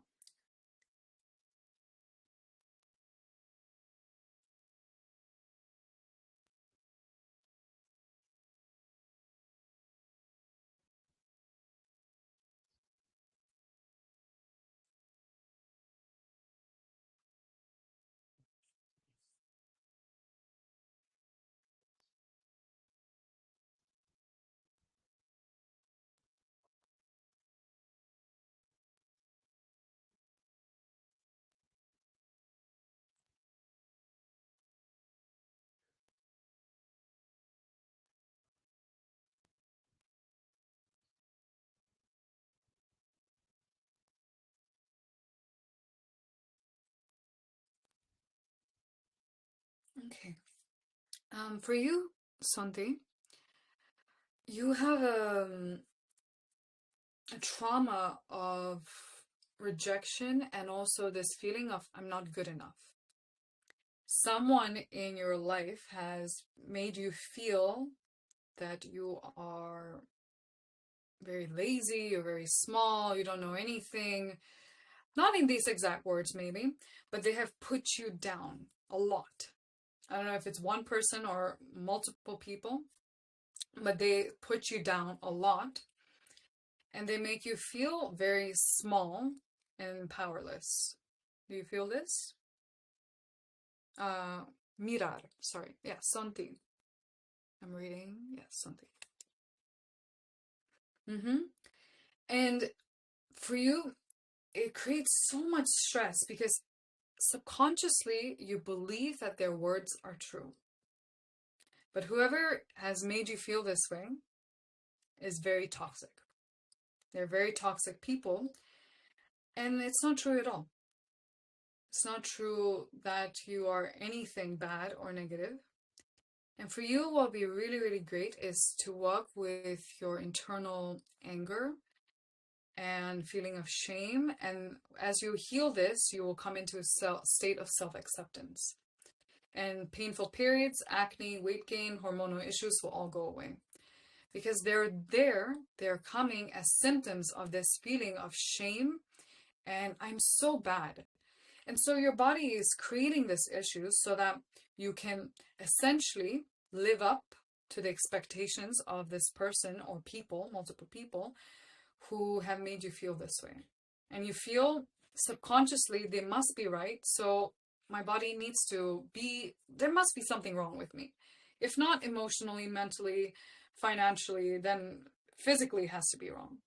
So for you, what will be really important is You need to work with healing the nervous system, healing the brain, mm, working with childhood trauma, and then multiple things will happen. One, you will get rid of all these stress, and two, it will not create more problems. Because for you, this internal feeling, what will happen is if you don't address it and you just work on the physical symptoms of these problems, is that then you'll start having financial problems, then you'll have relationship problems, then you'll have self-realization problems, then you will have other types of health issues. Because this same feeling will come back over and over and over, and it will make sure that something must be wrong in you with your life. So for you, it's not just an issue of fixing the period and removing this pain, but you need to work with the childhood trauma and then get rid of this feeling and this belief that there's something wrong with me, I am bad, I'm a horrible person. And then the pain will go away and you will become 1,000 times happier, healthier, and you can also create prosperity very easily. You have a very great capacity as well for having a lot of ideas. And then once you remove this feeling of I'm bad, it'll be very easy for you to follow through. If you have I don't know if you have a habit of giving up. When you start something that's really good for you, do you have this? You start to do something and then you give up, or you lose energy, lose motivation. And you're thinking, oh, and the mind becomes very negative. Nothing is working for me. It's so hard. Yeah. So for you, this will be really good to work with childhood traumas, and then self-acceptance will come in and prosperity will open up. You don't even need to take a prosperity seminar or workshop. It will just open up once you get rid of this childhood trauma. You can do it through the women's workshop that I will do, because we will work with the childhood traumas. And I think that will be best for you, because we will work a lot with the hormonal system and the nervous system and the brain in the women's workshop. So you can do that. Or you can take the recordings of my past workshops and then do those. You can do the present one that's coming, or the ones that have already been done in the past. You can write to me and find out which one is better. But for you, this will be really important, because if you don't deal and address this as well, it will just get worse and worse over time. And the problem is it will affect your brain a lot. Affect your brain, your state, and it will create a state of depression and apathy, which is very difficult to get out of. So you can start to work on it now, and then you can resolve this before the New Year's. Before the New Year's, you will resolve all these issues, and then you can have a wonderful new year with everything completely changed and healthy and happy.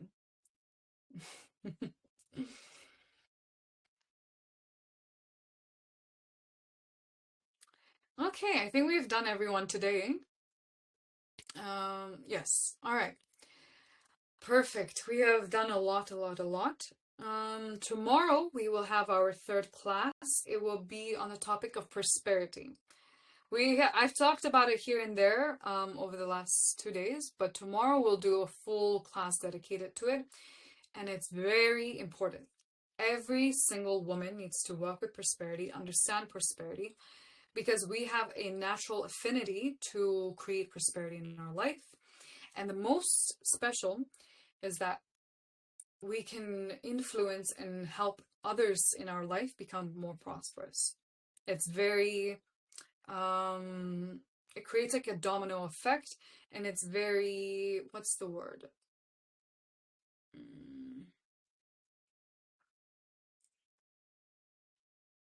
Can't remember the word.